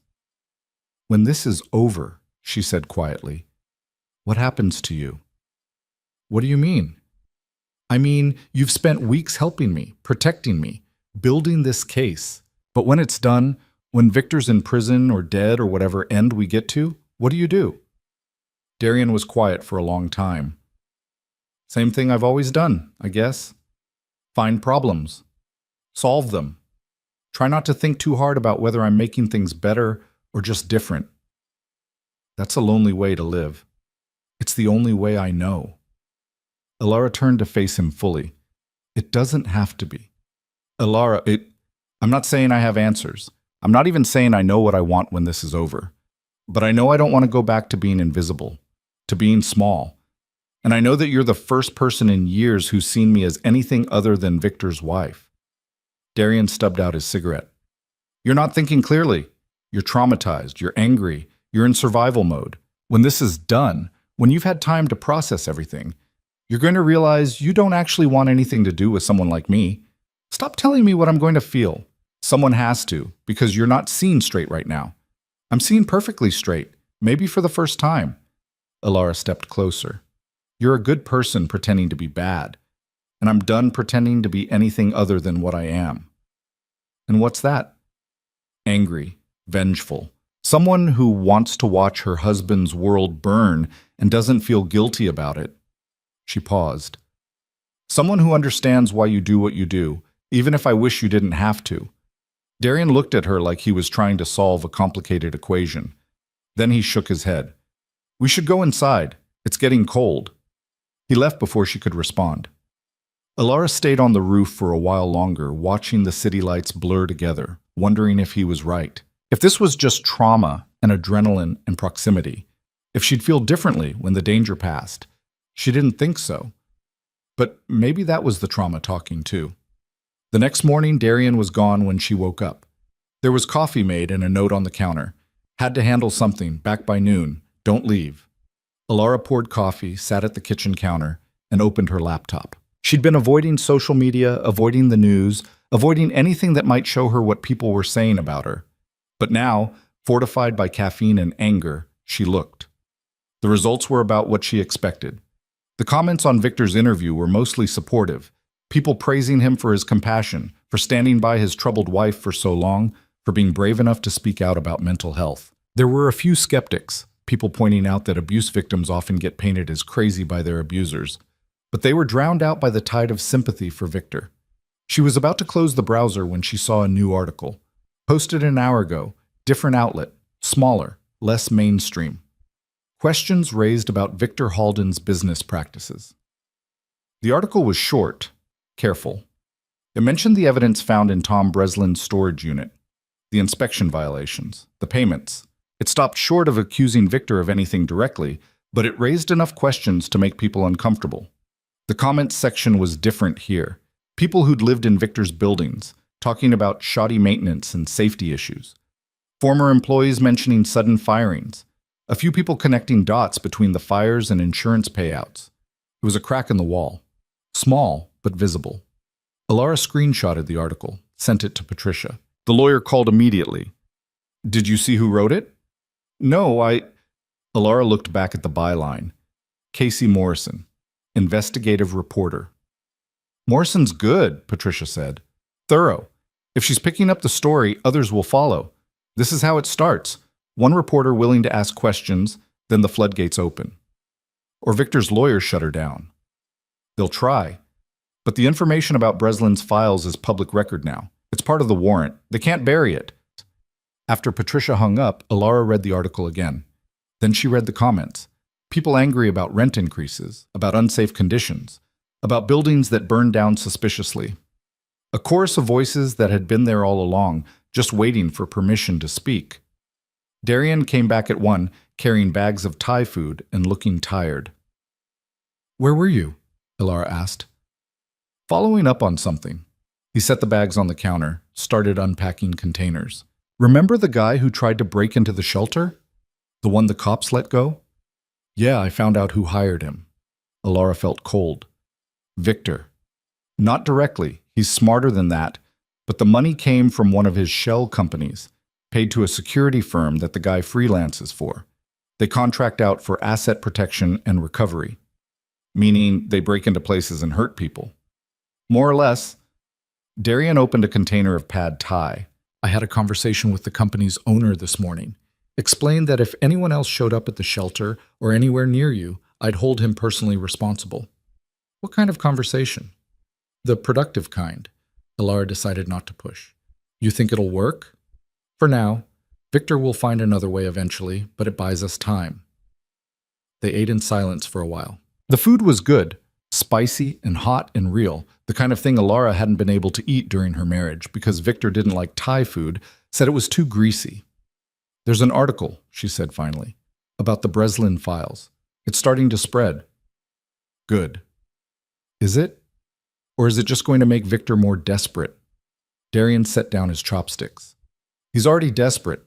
He sent someone to grab you from a women's shelter. He's running out of plays. So what's his next move? He'll try to discredit the evidence, claim Breslin was lying, that the files are fabricated, that he's being framed by enemies." Darian paused. "Or he'll run. Leave the country, set up somewhere without extradition, live off the money he's already hidden. And we just let him go?" "No. But if he runs, it's an admission of guilt. Everyone will know. His reputation, his legacy, it all crumbles. Sometimes that's punishment enough." Alara thought about that. Victor, living in some expensive exile, surrounded by luxury but stripped of the respect and power he craved. It was something. But it wasn't justice. "I want more than his reputation ruined," she said. "I want him in prison. I want him to experience even a fraction of the powerlessness he's inflicted on other people." Then we keep pushing, keep building the case, keep making it impossible for him to hide. Darian stood up, started clearing containers. Patricia said the DA's office is reviewing everything. They're taking it seriously. Taking it seriously isn't the same as filing charges. It's a step. That's all we can ask for right now. That night, Alara couldn't sleep again. She lay in the unfamiliar bed, staring at the ceiling, thinking about everything that had led to this moment. The years of fear, the careful survival, the slow erosion of self until she'd almost forgotten who she was before Victor. She got up, went downstairs. Darian was at the kitchen counter again, laptop open. "Do you ever sleep?" she asked. "Sometimes." "What are you working on now?" He turned the laptop. "Miguel Santos's family. I found his widow, Rosa. She's living in a one-bedroom apartment in the South District with her 3 kids, working 2 jobs, still paying off Miguel's funeral expenses." Alara sat down beside him. On the screen was a GoFundMe page, raising money for the Santos family. It had collected maybe $3,000 total. "Victor sent flowers to the funeral," Alara said softly. "Expensive ones. Probably cost more than that entire fundraiser. He also paid Rosa $50,000, settlement to avoid a wrongful death lawsuit. She took it because she needed to feed her kids. But it wasn't enough. It's never enough. How do you put a price on someone's life? On a father who will never see his kids grow up?" Darian closed the laptop. "This is what I meant about the system. Rosa got $50,000 and a gag order. Victor got an insurance payout of $3 million. That's justice, according to the law." We're going to fix it, Elara said. We're going to make sure she knows the truth, that everyone knows. And if the truth doesn't change anything, if Victor still walks away, then I'll make sure Rosa gets every penny Victor has left when I'm done with the divorce. And I'll spend the rest of my life making sure people remember Miguel Santos's name and forget Victor Halden's. Darian looked at her with something like approval. You're getting better at this. At what? At being angry. At using it instead of letting it use you. 2 days later, Patricia called with news that changed everything. The DA's office is filing charges, she said. 3 counts of bribery, 2 counts of insurance fraud, and 1 count of criminally negligent homicide for Miguel Santos's death. Elara's hand tightened on the phone. When? Tomorrow. They're holding a press conference, and they want you there. Me? You're the one who started this. You're the one who brought forward the evidence that led to Breslin's files. The DA wants to make it clear this isn't just about one man's crimes. It's about standing up to powerful people who think they're above the law. Victor's lawyers will crucify me. Probably. But you'll be standing with the district attorney and the families of people he's hurt. That's optics money can't buy. Elara looked at Darian, who'd been listening to the call on speaker. He nodded. Okay, she said. I'll do it. The press conference was scheduled for 10 the next morning. Patricia picked her up at 9, bringing a navy suit that fit almost perfectly. You look professional, Patricia said, eyeing her critically. Competent, like someone who knows exactly what they're talking about. I feel like I'm going to throw up. Channel that into conviction. You're nervous because you care. That's good. That's human. The DA's office was downtown, all marble and flags and official seals. They were ushered into a conference room where the district attorney himself waited, Marcus Reeves, 50-something, and sharp, with the kind of presence that came from years of commanding courtrooms. Miss Voss, he said, shaking her hand firmly, thank you for your courage in bringing this forward. I haven't done anything yet. You've done more than you know. Most people in your position stay silent. He gestured to a seat. I want to be clear about what's going to happen. I'll announce the charges, outline the evidence, and explain that this investigation is ongoing. Then I'll introduce you as someone whose determination to seek truth led us to crucial evidence. You don't have to say much, just that you're grateful justice is being pursued. That's it? That's it. Keep it simple. Keep it clean. Let the facts speak for themselves. Rosa Santos was there too, with her oldest son, a boy of maybe 14 who had his father's eyes. She looked exhausted and wary, wearing what was probably her best dress, gripping her son's hand. Mrs. Santos, Elara said, approaching her. I don't know if you remember me. You're Victor's wife, Rosa said. Her voice wasn't hostile, just tired. I saw you once, at a fundraiser. I'm sorry. For your husband. For everything. Rosa studied her for a long moment. They said you're the one who found the evidence. That proved Victor knew about the gas line. Someone else found it. I just helped make sure people paid attention. My Miguel, Rosa said softly. He was a good man, a good father. He died checking that line because his boss told him to, because Victor Halden cared more about money than safety. I know, and I'm going to make sure everyone knows. Rosa's grip on her son's hand tightened. Will it bring him back? No, but it might stop it from happening to someone else's father. The press conference room was packed. Journalists, cameras, lights. Elara stood to the side with Rosa and Patricia while D.A. Reeves took the podium. Today, my office is filing criminal charges against Victor Halden, prominent real estate developer and businessman, for crimes related to fraud, bribery, and the negligent homicide of Miguel Santos. The room erupted in questions. Reeves held up a hand. The charges stem from an extensive investigation into Mr. Halden's business practices. Evidence shows that Mr. Halden systematically bribed building inspectors to overlook serious safety violations in properties he owned. These violations directly led to multiple fires, including the one that killed Mr. Santos 3 years ago. He outlined the evidence, the Breslin files, the financial records, the pattern of corruption. Then he turned to Elara. I want to recognize Elara Voss, who, despite considerable personal risk, came forward with information that proved crucial to this investigation. Ms. Voss. Elara stepped forward. The lights were blinding. She could barely see the reporters, just shapes and cameras, and that hungry attention that came from a story breaking open. "I don't have much to say," she managed, "except that I'm grateful the truth is finally coming out. And I hope this brings some measure of justice to the families who've suffered because of these crimes." "Ms. Voss, is it true you're divorcing Victor Halden?" "Yes." "Are these charges related to your divorce?" "No, the charges are related to crimes he committed. My divorce is related to him being a violent abuser who belongs in prison." Patricia's hand touched her elbow, a warning. But Alara was done being careful. Victor Halden spent years building a reputation as a philanthropist and civic leader. But behind closed doors, he was destroying lives. He framed innocent people. He bribed officials. He let people die to protect his profits. And when anyone got in his way, he either bought them off or got rid of them. She looked directly at the cameras. "I'm speaking out because I can. Because I survived. But there are people who didn't. Miguel Santos, Tom Breslin, Robert Keene, who's sitting in prison right now for a crime Victor committed. They deserve to be heard too." The questions came like a flood after that. Alara answered what she could, deferred to Reeves for legal specifics, stood beside Rosa Santos, and let the cameras capture them together, the widow and the wife, united against the man who'd destroyed their lives in different ways. When it was finally over, Patricia pulled her aside.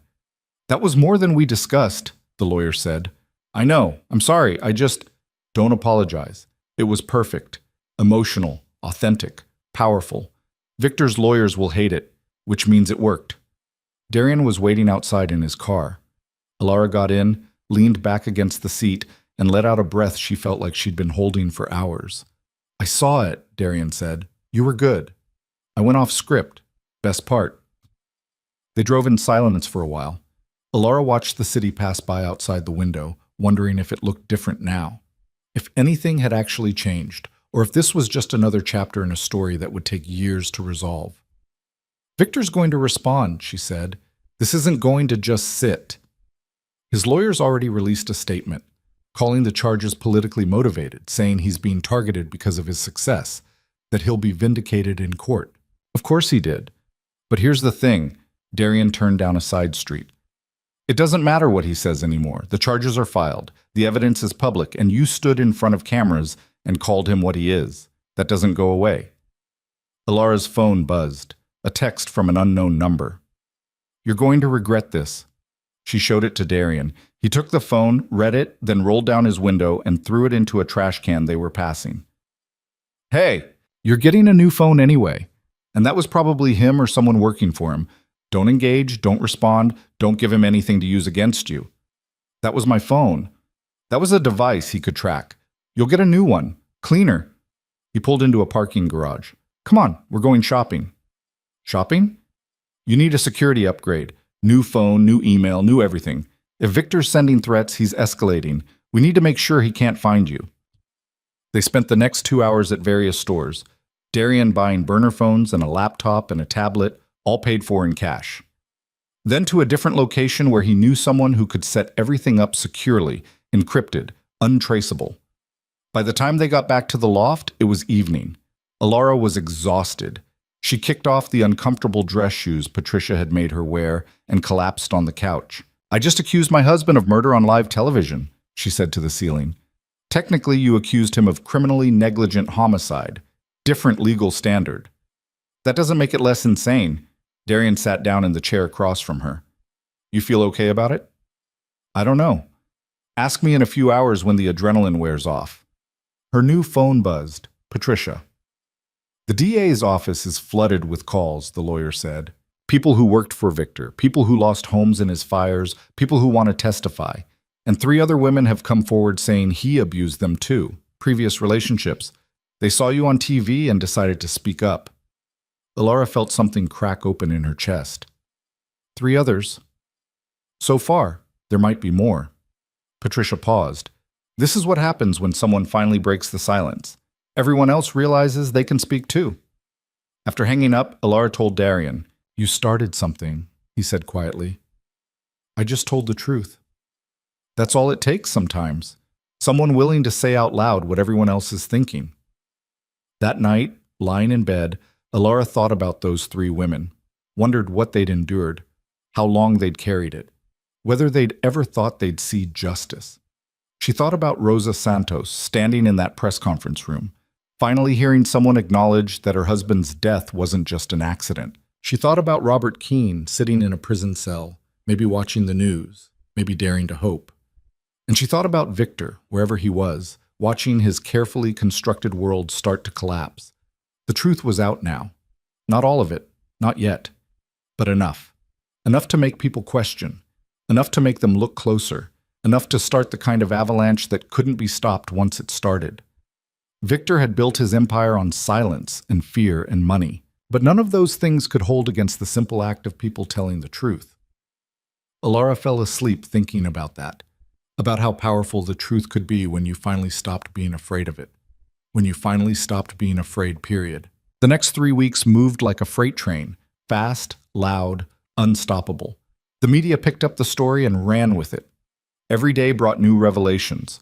Former employees came forward with stories of intimidation and payoffs. Tenants from Victor's buildings described shoddy repairs and ignored complaints. The 3 women who'd reported abuse gave interviews, their stories hauntingly similar to Alara's. The charm that turned to control, the violence that escalated behind closed doors, the systematic isolation. Victor's legal team fought back hard. They held their own press conferences, calling the charges fabricated. They filed motions to dismiss, claiming prosecutorial overreach. They hired a PR firm that flooded social media with character witnesses praising Victor's generosity and civic contributions. But the evidence kept mounting. Patricia worked 18-hour days coordinating with the DA's office, filing motions for Robert Keene's release, building the civil case against Victor's assets. The judge in the divorce case had frozen all marital accounts pending the criminal investigation, which meant Victor couldn't move money around as freely as he was used to. Alara watched it all unfold from Darian's loft, sometimes feeling like a spectator in her own story. She gave depositions, reviewed documents, prepared for trial. But mostly she waited. Then, 4 weeks after the charges were filed, Patricia called with the news Alara had been hoping for. Robert Keene is being released, the lawyer said. The appellate court granted an emergency motion based on new evidence. He'll be out by the end of the week. Alara sat down heavily on Darian's couch. He's really getting out? He's really getting out. And the DA's office is reviewing all of Judge Wallenstein's cases from the past 5 years. If they find evidence of other bribes, other wrongful convictions, it's going to be a massacre. Good. There's something else. Patricia's voice changed, became more serious. Victor's gala is still scheduled for next month. The Civic Leader Award ceremony. His lawyers are pushing for it to go forward. They think if he shows up, accepts the award, acts like everything's normal, it'll help his image, make him look confident, innocent. That's insane. He's facing criminal charges, which is why it might work. Optics matter. If he can convince people this is all a witch hunt, that he's being persecuted for his success, some people will believe it. Patricia paused. Unless we make it impossible for them to believe it. What are you thinking? I'm thinking that gala is going to have cameras, media coverage, 500 influential people in one room, and I'm thinking we use it. Alara felt her pulse quicken. Use it how? We present the evidence, all of it, in a way that's undeniable, public, impossible to spin. Patricia's voice was sharp with focus. We show them exactly who Victor Halden is. That night, Alara sat with Darian on the loft's roof, watching the city lights flicker in the darkness. Patricia wants to ambush him at the gala, she said. I heard. You think it'll work? I think it's risky. Victor will have security. His lawyers will be there. If we make a move and it goes wrong, it could backfire spectacularly. But if it goes right? Darian looked at her. If it goes right, we destroy him in front of everyone who ever believed in him. We take away the one thing he values more than money, his reputation. How do we do it? We'd need access. Someone on the inside who can get us into the venue, into the AV system. We'd need the evidence compiled in a way that's immediate and undeniable. Video, audio, documents. And we'd need timing. Hit him at the moment of maximum exposure. When he's accepting the award. Exactly. Alara felt something fierce and hot unfold in her chest. Let's do it. Over the next 2 weeks, they planned. Patricia pulled together the evidence. video testimony from Rosa Santos, from the other abuse survivors, from former employees. Audio recordings of Victor's phone calls that Ilara had secretly made during the marriage, saved on a hidden cloud account she'd created in a moment of desperate foresight. Financial documents showing the money trail from the fires to Victor's accounts. Photos of the burned buildings, the code violations. Miguel Santos's funeral. Darian handled the technical side. He had contacts, people who worked in event production, who knew the convention center where the gala was being held. One of them owed him a favor. A big one, apparently, because he agreed to give them access to the venue's AV system the day of the event. "You sure about this guy?" Ilara asked, watching Darian work through the logistics on his laptop. "As sure as I am about anything. He's good at what he does. And he hates men like Victor." "Why?" "His sister lost her apartment in one of Victor's fires. She and her kid ended up homeless for 6 months." Darian's voice was flat. "Some debts aren't about money." The night before the gala, Ilara couldn't sleep. She paced the loft, running through scenarios, imagining everything that could go wrong. Victor's security catching them, the AV system failing, the evidence not being compelling enough, Victor spinning it somehow, making himself the victim. Darian found her at 2 a.m, standing by the windows, arms wrapped around herself. "You're spiraling," he said. "I'm preparing." "You're catastrophizing. There's a difference." "What if it doesn't work? What if we do all this and people still believe him?" Darian moved to stand beside her. "Then we tried. And trying matters, even when it fails." "That's not good enough."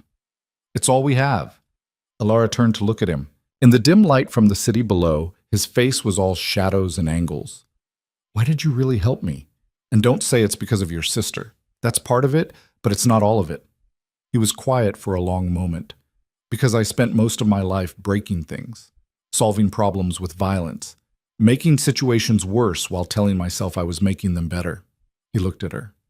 "And then you showed up, broken and alone and absolutely determined to do this the right way, even though it would have been easier to just disappear. And I thought maybe if I helped you, if I did something constructive for once instead of destructive, maybe it would balance the scales a little. You think saving one person balances out all the people you've hurt? No, but it's a start." Ilara felt something shift between them, a recognition of shared damage, shared determination to be better than what they'd been made into. "When this is over," she said quietly, "I don't want to go back to being who I was before Victor, but I don't know who I'm supposed to be instead. Nobody knows that. We just make it up as we go." "Is that what you're doing?" "Every day." The gala was scheduled to start at 7. Darian's contact, a guy named Marcus who looked like he'd never worn a suit in his life, met them at the convention center at 4 when the setup crew was still working. "A V booth is on the 2nd level, Marcus said, leading them through back corridors. "I've got you set up on a separate feed that'll override the main one. They won't be able to shut it down without physically cutting the power. And by the time they figure that out, you'll be done." "And you're sure this won't trace back to you?" Patricia asked. "I'm very good at covering my tracks." Marcus grinned. "Besides, what are they going to do? Arrest me for technical difficulties?" The booth was small, cramped, filled with equipment Ilara didn't understand. Marcus walked them through the setup, how to trigger the override, when to start the playback, how long they'd have before security figured out what was happening. 15 minutes, he said. Maybe 20 if they're slow. That's your window." "That's enough," Patricia said. They ran through it twice, making sure everyone knew their roles. Then Marcus left, and they waited. Ilara changed in the convention center bathroom, putting on the black cocktail dress Patricia had brought. She looked at herself in the mirror, hair pulled back, minimal makeup, the dress elegant but not flashy. She looked like someone who belonged at a gala, like someone with money and connections and power. She looked nothing like the woman who'd been left bleeding in a hospital hallway 2 months ago. By 6:30, guests were arriving. Ilara watched from a service corridor, seeing the parade of expensive suits and designer dresses, the laughter and cocktails and easy confidence of people who'd never had to fight for anything in their lives. Victor arrived at 6:45.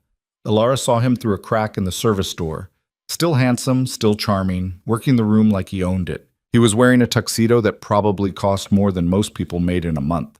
His smile was perfect, his handshake firm. He looked like exactly what he'd always pretended to be, a successful, generous, civic-minded leader. She wanted to walk out there and scream the truth at him, wanted to tear that mask off in front of everyone. But she waited, because timing mattered, because doing this right mattered more than doing it immediately. At 7:15, dinner was served. At 8, the awards ceremony began. Alara, Darian, and Patricia made their way to the AV booth on the second level. From there, they had a clear view of the stage. The mayor spoke first, praising the city's business leaders, then the head of the Chamber of Commerce, then a video montage of Victor's charitable work, photos of him at ribbon cuttings, with children at community centers, shaking hands with city officials. Alara's hands were shaking. Darian put his hand over hers. "Steady," he said quietly. Finally, the moment came. The MC announced Victor's name. The room erupted in applause. Victor stood, smiled, made his way to the stage. He shook hands with the mayor, accepted the Crystal Award, turned to face the audience. "Thank you," he said into the microphone. "This is truly an honor. I've dedicated my life to building this city, to creating opportunities." Patricia nodded to Darian. He pressed the button. The screens behind Victor changed. For a second, nothing happened. Victor kept talking, unaware. Then someone in the audience gasped, then another. Victor turned, saw the screen behind him. It showed a burned building, the Riverside complex. Then Miguel Santos's photo, smiling, alive with his family. Then the inspection report, with Tom Breslin's notes circled in red. Faulty gas line, immediate repair required. Then Victor's signature on a document approving the building is safe. Victor's face went white. "Turn that off!" He snapped at someone off stage. But the footage kept playing. Now it showed Rosa Santos, sitting in her small apartment, speaking directly to the camera. "My husband died because Victor Halden cared more about money than safety. He knew that building was dangerous. He paid the inspector to hide it, and Miguel paid with his life." The room was silent except for Rosa's voice. Then the screen changed again. Financial records, money trails, shell companies, payments to inspectors, to witnesses, to judges, all leading back to Victor. "This is fabricated," Victor said into the microphone, his voice tight. "This is a political attack." The screen changed again. This time it was Alara. She'd recorded it yesterday, sitting in Patricia's office, speaking directly to the camera. "My name is Alara Voss. Victor Halden was my husband for 6 years. In that time, he isolated me, controlled me, and systematically destroyed my sense of self. He broke my ribs. He gave me a concussion. He left me at a hospital and told everyone I was a drug addict, so no one would believe me." On screen, Alara looked directly at the camera, at Victor. "But I'm not alone. There are 3 other women who've come forward with similar stories. There's Robert Keene sitting in prison for a crime Victor committed. There's Miguel Santos, who died in a fire Victor caused. There's Tom Breslin, who died suspiciously after trying to expose Victor's crimes." The audience was shifting now. Some people were standing, trying to leave. Others were staring at the screens, transfixed. Security was moving toward the stage, toward the AV booth. "We have maybe 5 minutes," Patricia said. On screen, Alara continued. "Victor Halden built an empire on lies and violence. He destroyed anyone who got in his way. He used his money and power to make himself untouchable. But he's not untouchable. No one is. And tonight, you're seeing the truth, all of it. Make your own judgments." The screen's filled with document after document, evidence, testimony, financial records, a cascade of truth that couldn't be denied or spun. Victor stood frozen on the stage, the Crystal Award still in his hands. His lawyer was pushing through the crowd, trying to reach him. The mayor had backed away, distancing himself. The footage kept playing. Former employees describing intimidation, building inspectors admitting they'd been paid off, the other abuse survivors telling their stories. Security reached the booth, started pounding on the door. "Time to go," Darian said. They ran. Down the back stairs, through the service corridors, out an emergency exit that Marcus had left unlocked. Behind them, they could hear shouting, chaos. They made it to Darian's car, parked 3 blocks away. Drove in silence through dark streets, adrenaline making everything sharp and vivid. Finally, Patricia started laughing. "We did it," she said.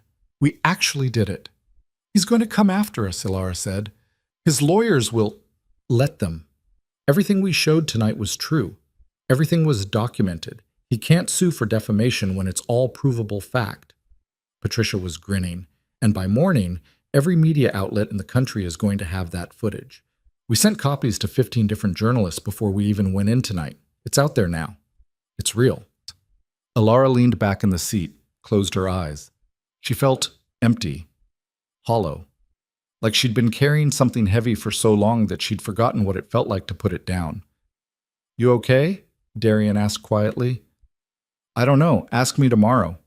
They went back to the loft, turned on the news. Every channel was already covering it. The footage from the gala, Victor's shocked face, the evidence scrolling across screens, commentary from legal experts, speculation about what would happen next. Patricia's phone started ringing. She answered, listened, hung up. That was the DA. "He wants to meet tomorrow, says the gala footage puts pressure on them to accelerate the trial timeline." She looked at Ilara. "He also said 3 more former employees have come forward in the last hour. People are ready to testify."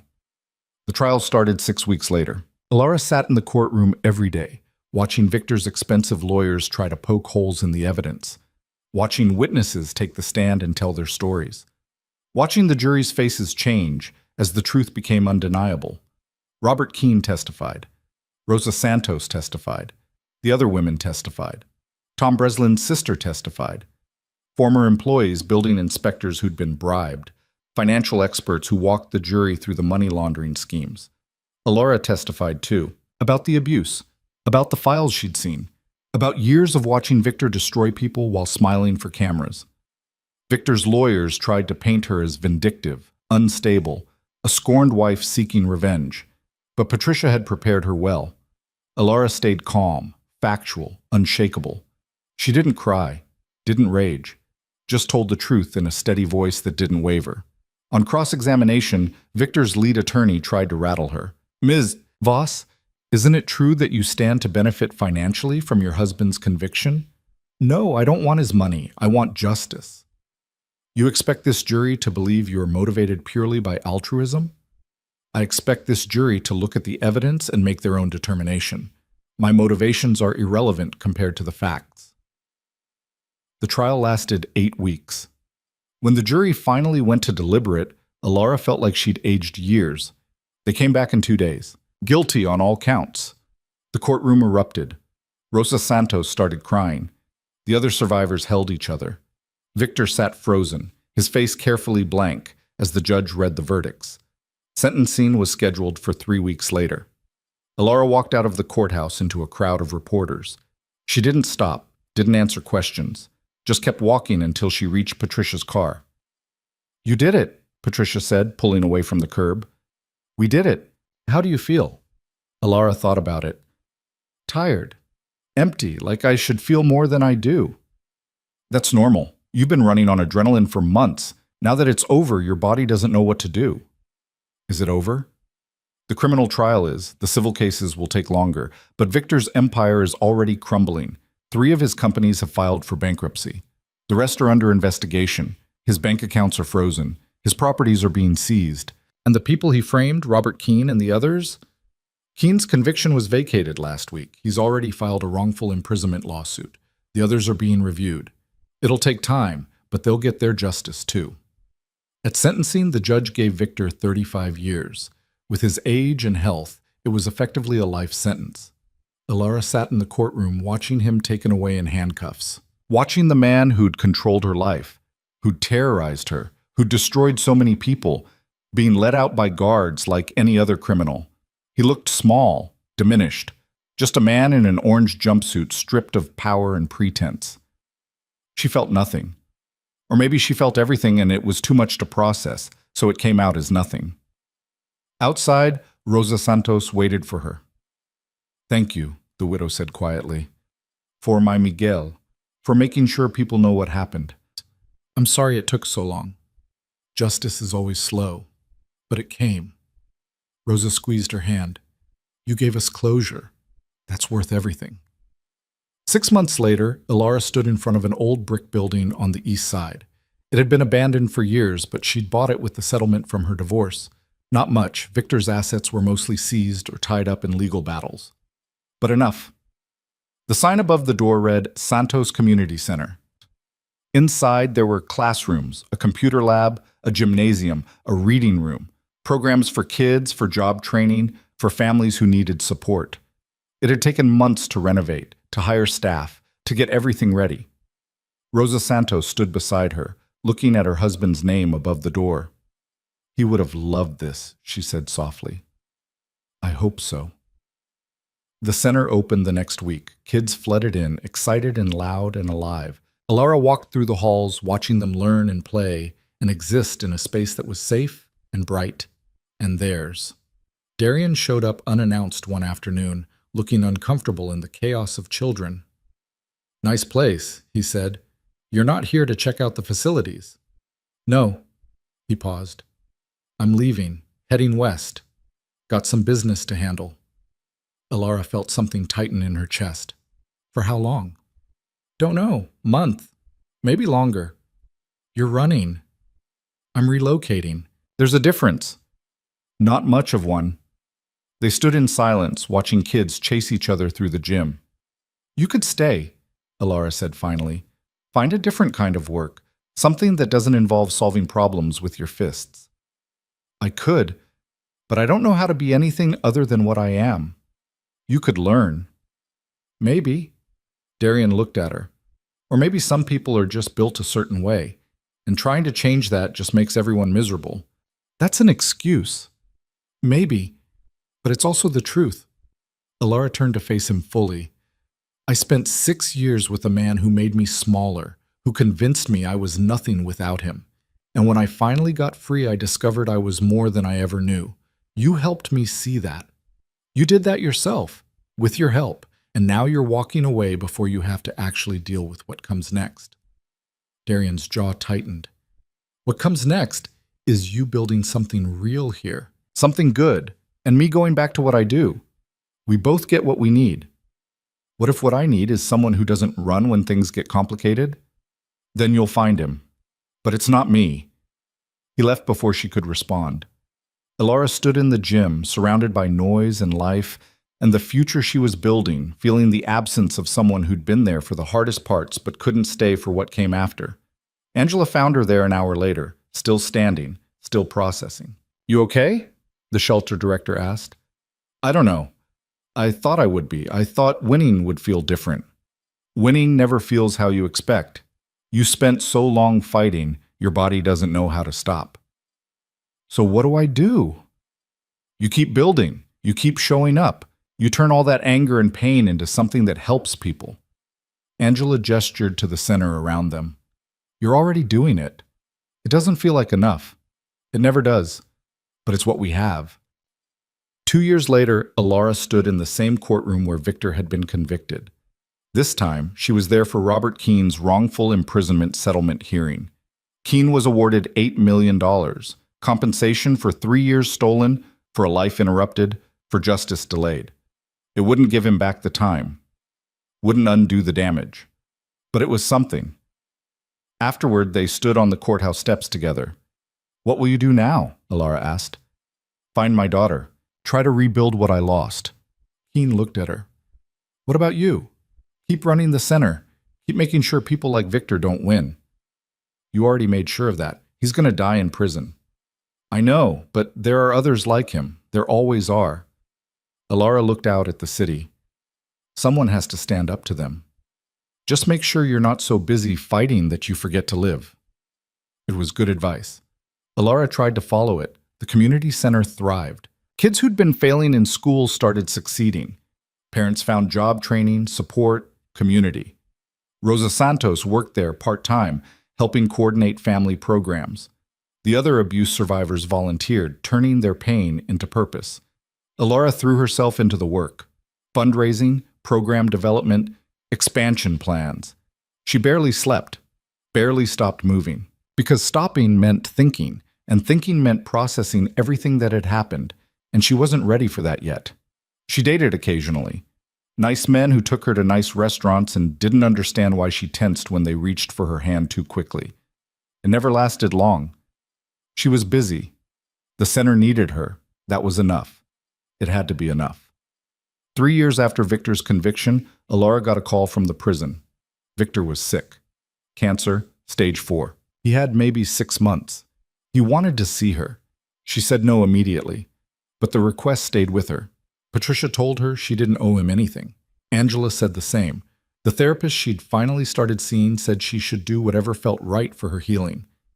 Alara didn't know what felt right. A month later, she drove to the prison. Sat in the visiting room. Waited. Victor was brought in wearing prison blues, thinner than she remembered, gray and diminished. He sat down across from her, and for a long moment, neither spoke. "Thank you for coming," he said finally. His voice was rough, weakened. "I'm not here to forgive you." "I know." "So why did you ask me to come?" Victor was quiet. "Because you're the only person left who knew me, the real me. And I wanted—" He stopped, swallowed. "I wanted to see if there was anything left worth knowing. There isn't." "No, I didn't think so." He looked at her with eyes that held no charm, no manipulation, just exhaustion. "For what it's worth, I'm sorry. For what I did to you, to all of them. It's not worth much. I know that too." Alara studied him, this man who'd controlled her, hurt her, nearly destroyed her. He looked small now, sick and old and beaten.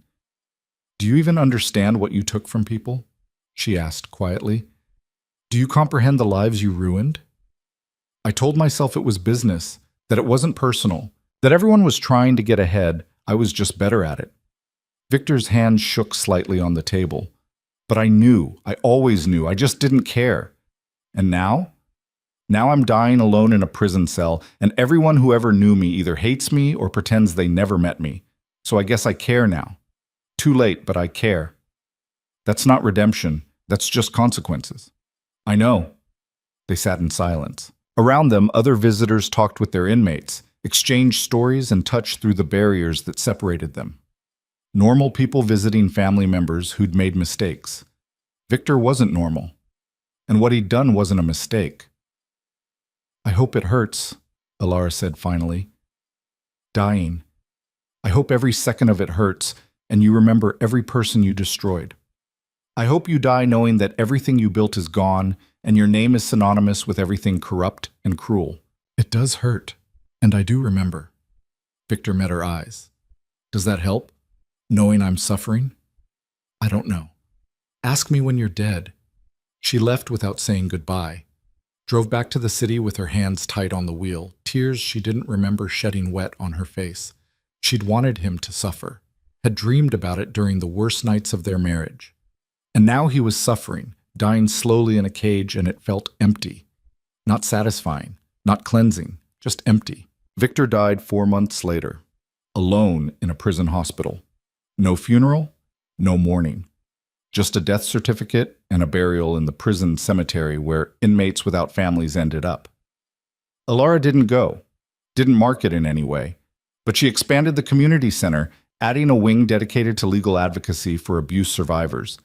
Named it the Miguel Santos Legal Justice Center. That felt like the right memorial. Not for Victor, but for everyone he'd hurt. 5 years after Victor's conviction, Alara stood in the center's main hall, surrounded by people whose lives had been touched by the programs they'd built. Kids who'd graduated high school, gone to college. Parents who'd found jobs, stability, hope. Survivors who'd escaped abusive situations and rebuilt their lives. Rosa Santos was there.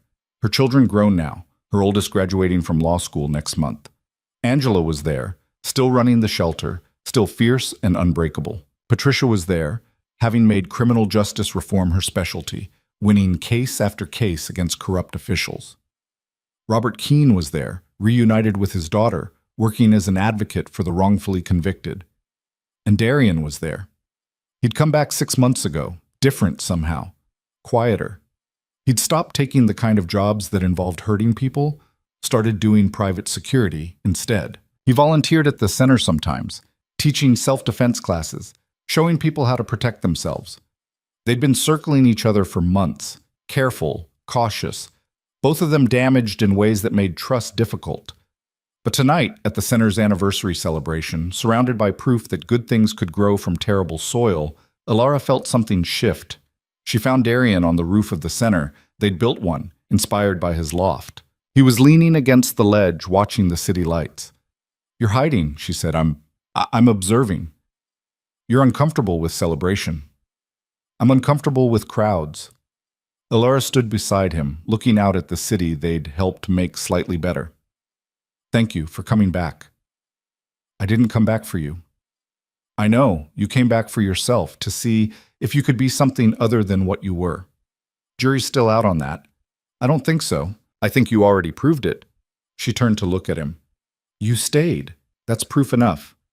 Darian was quiet for a long moment. "I don't know how to do this. Relationships? Normal life?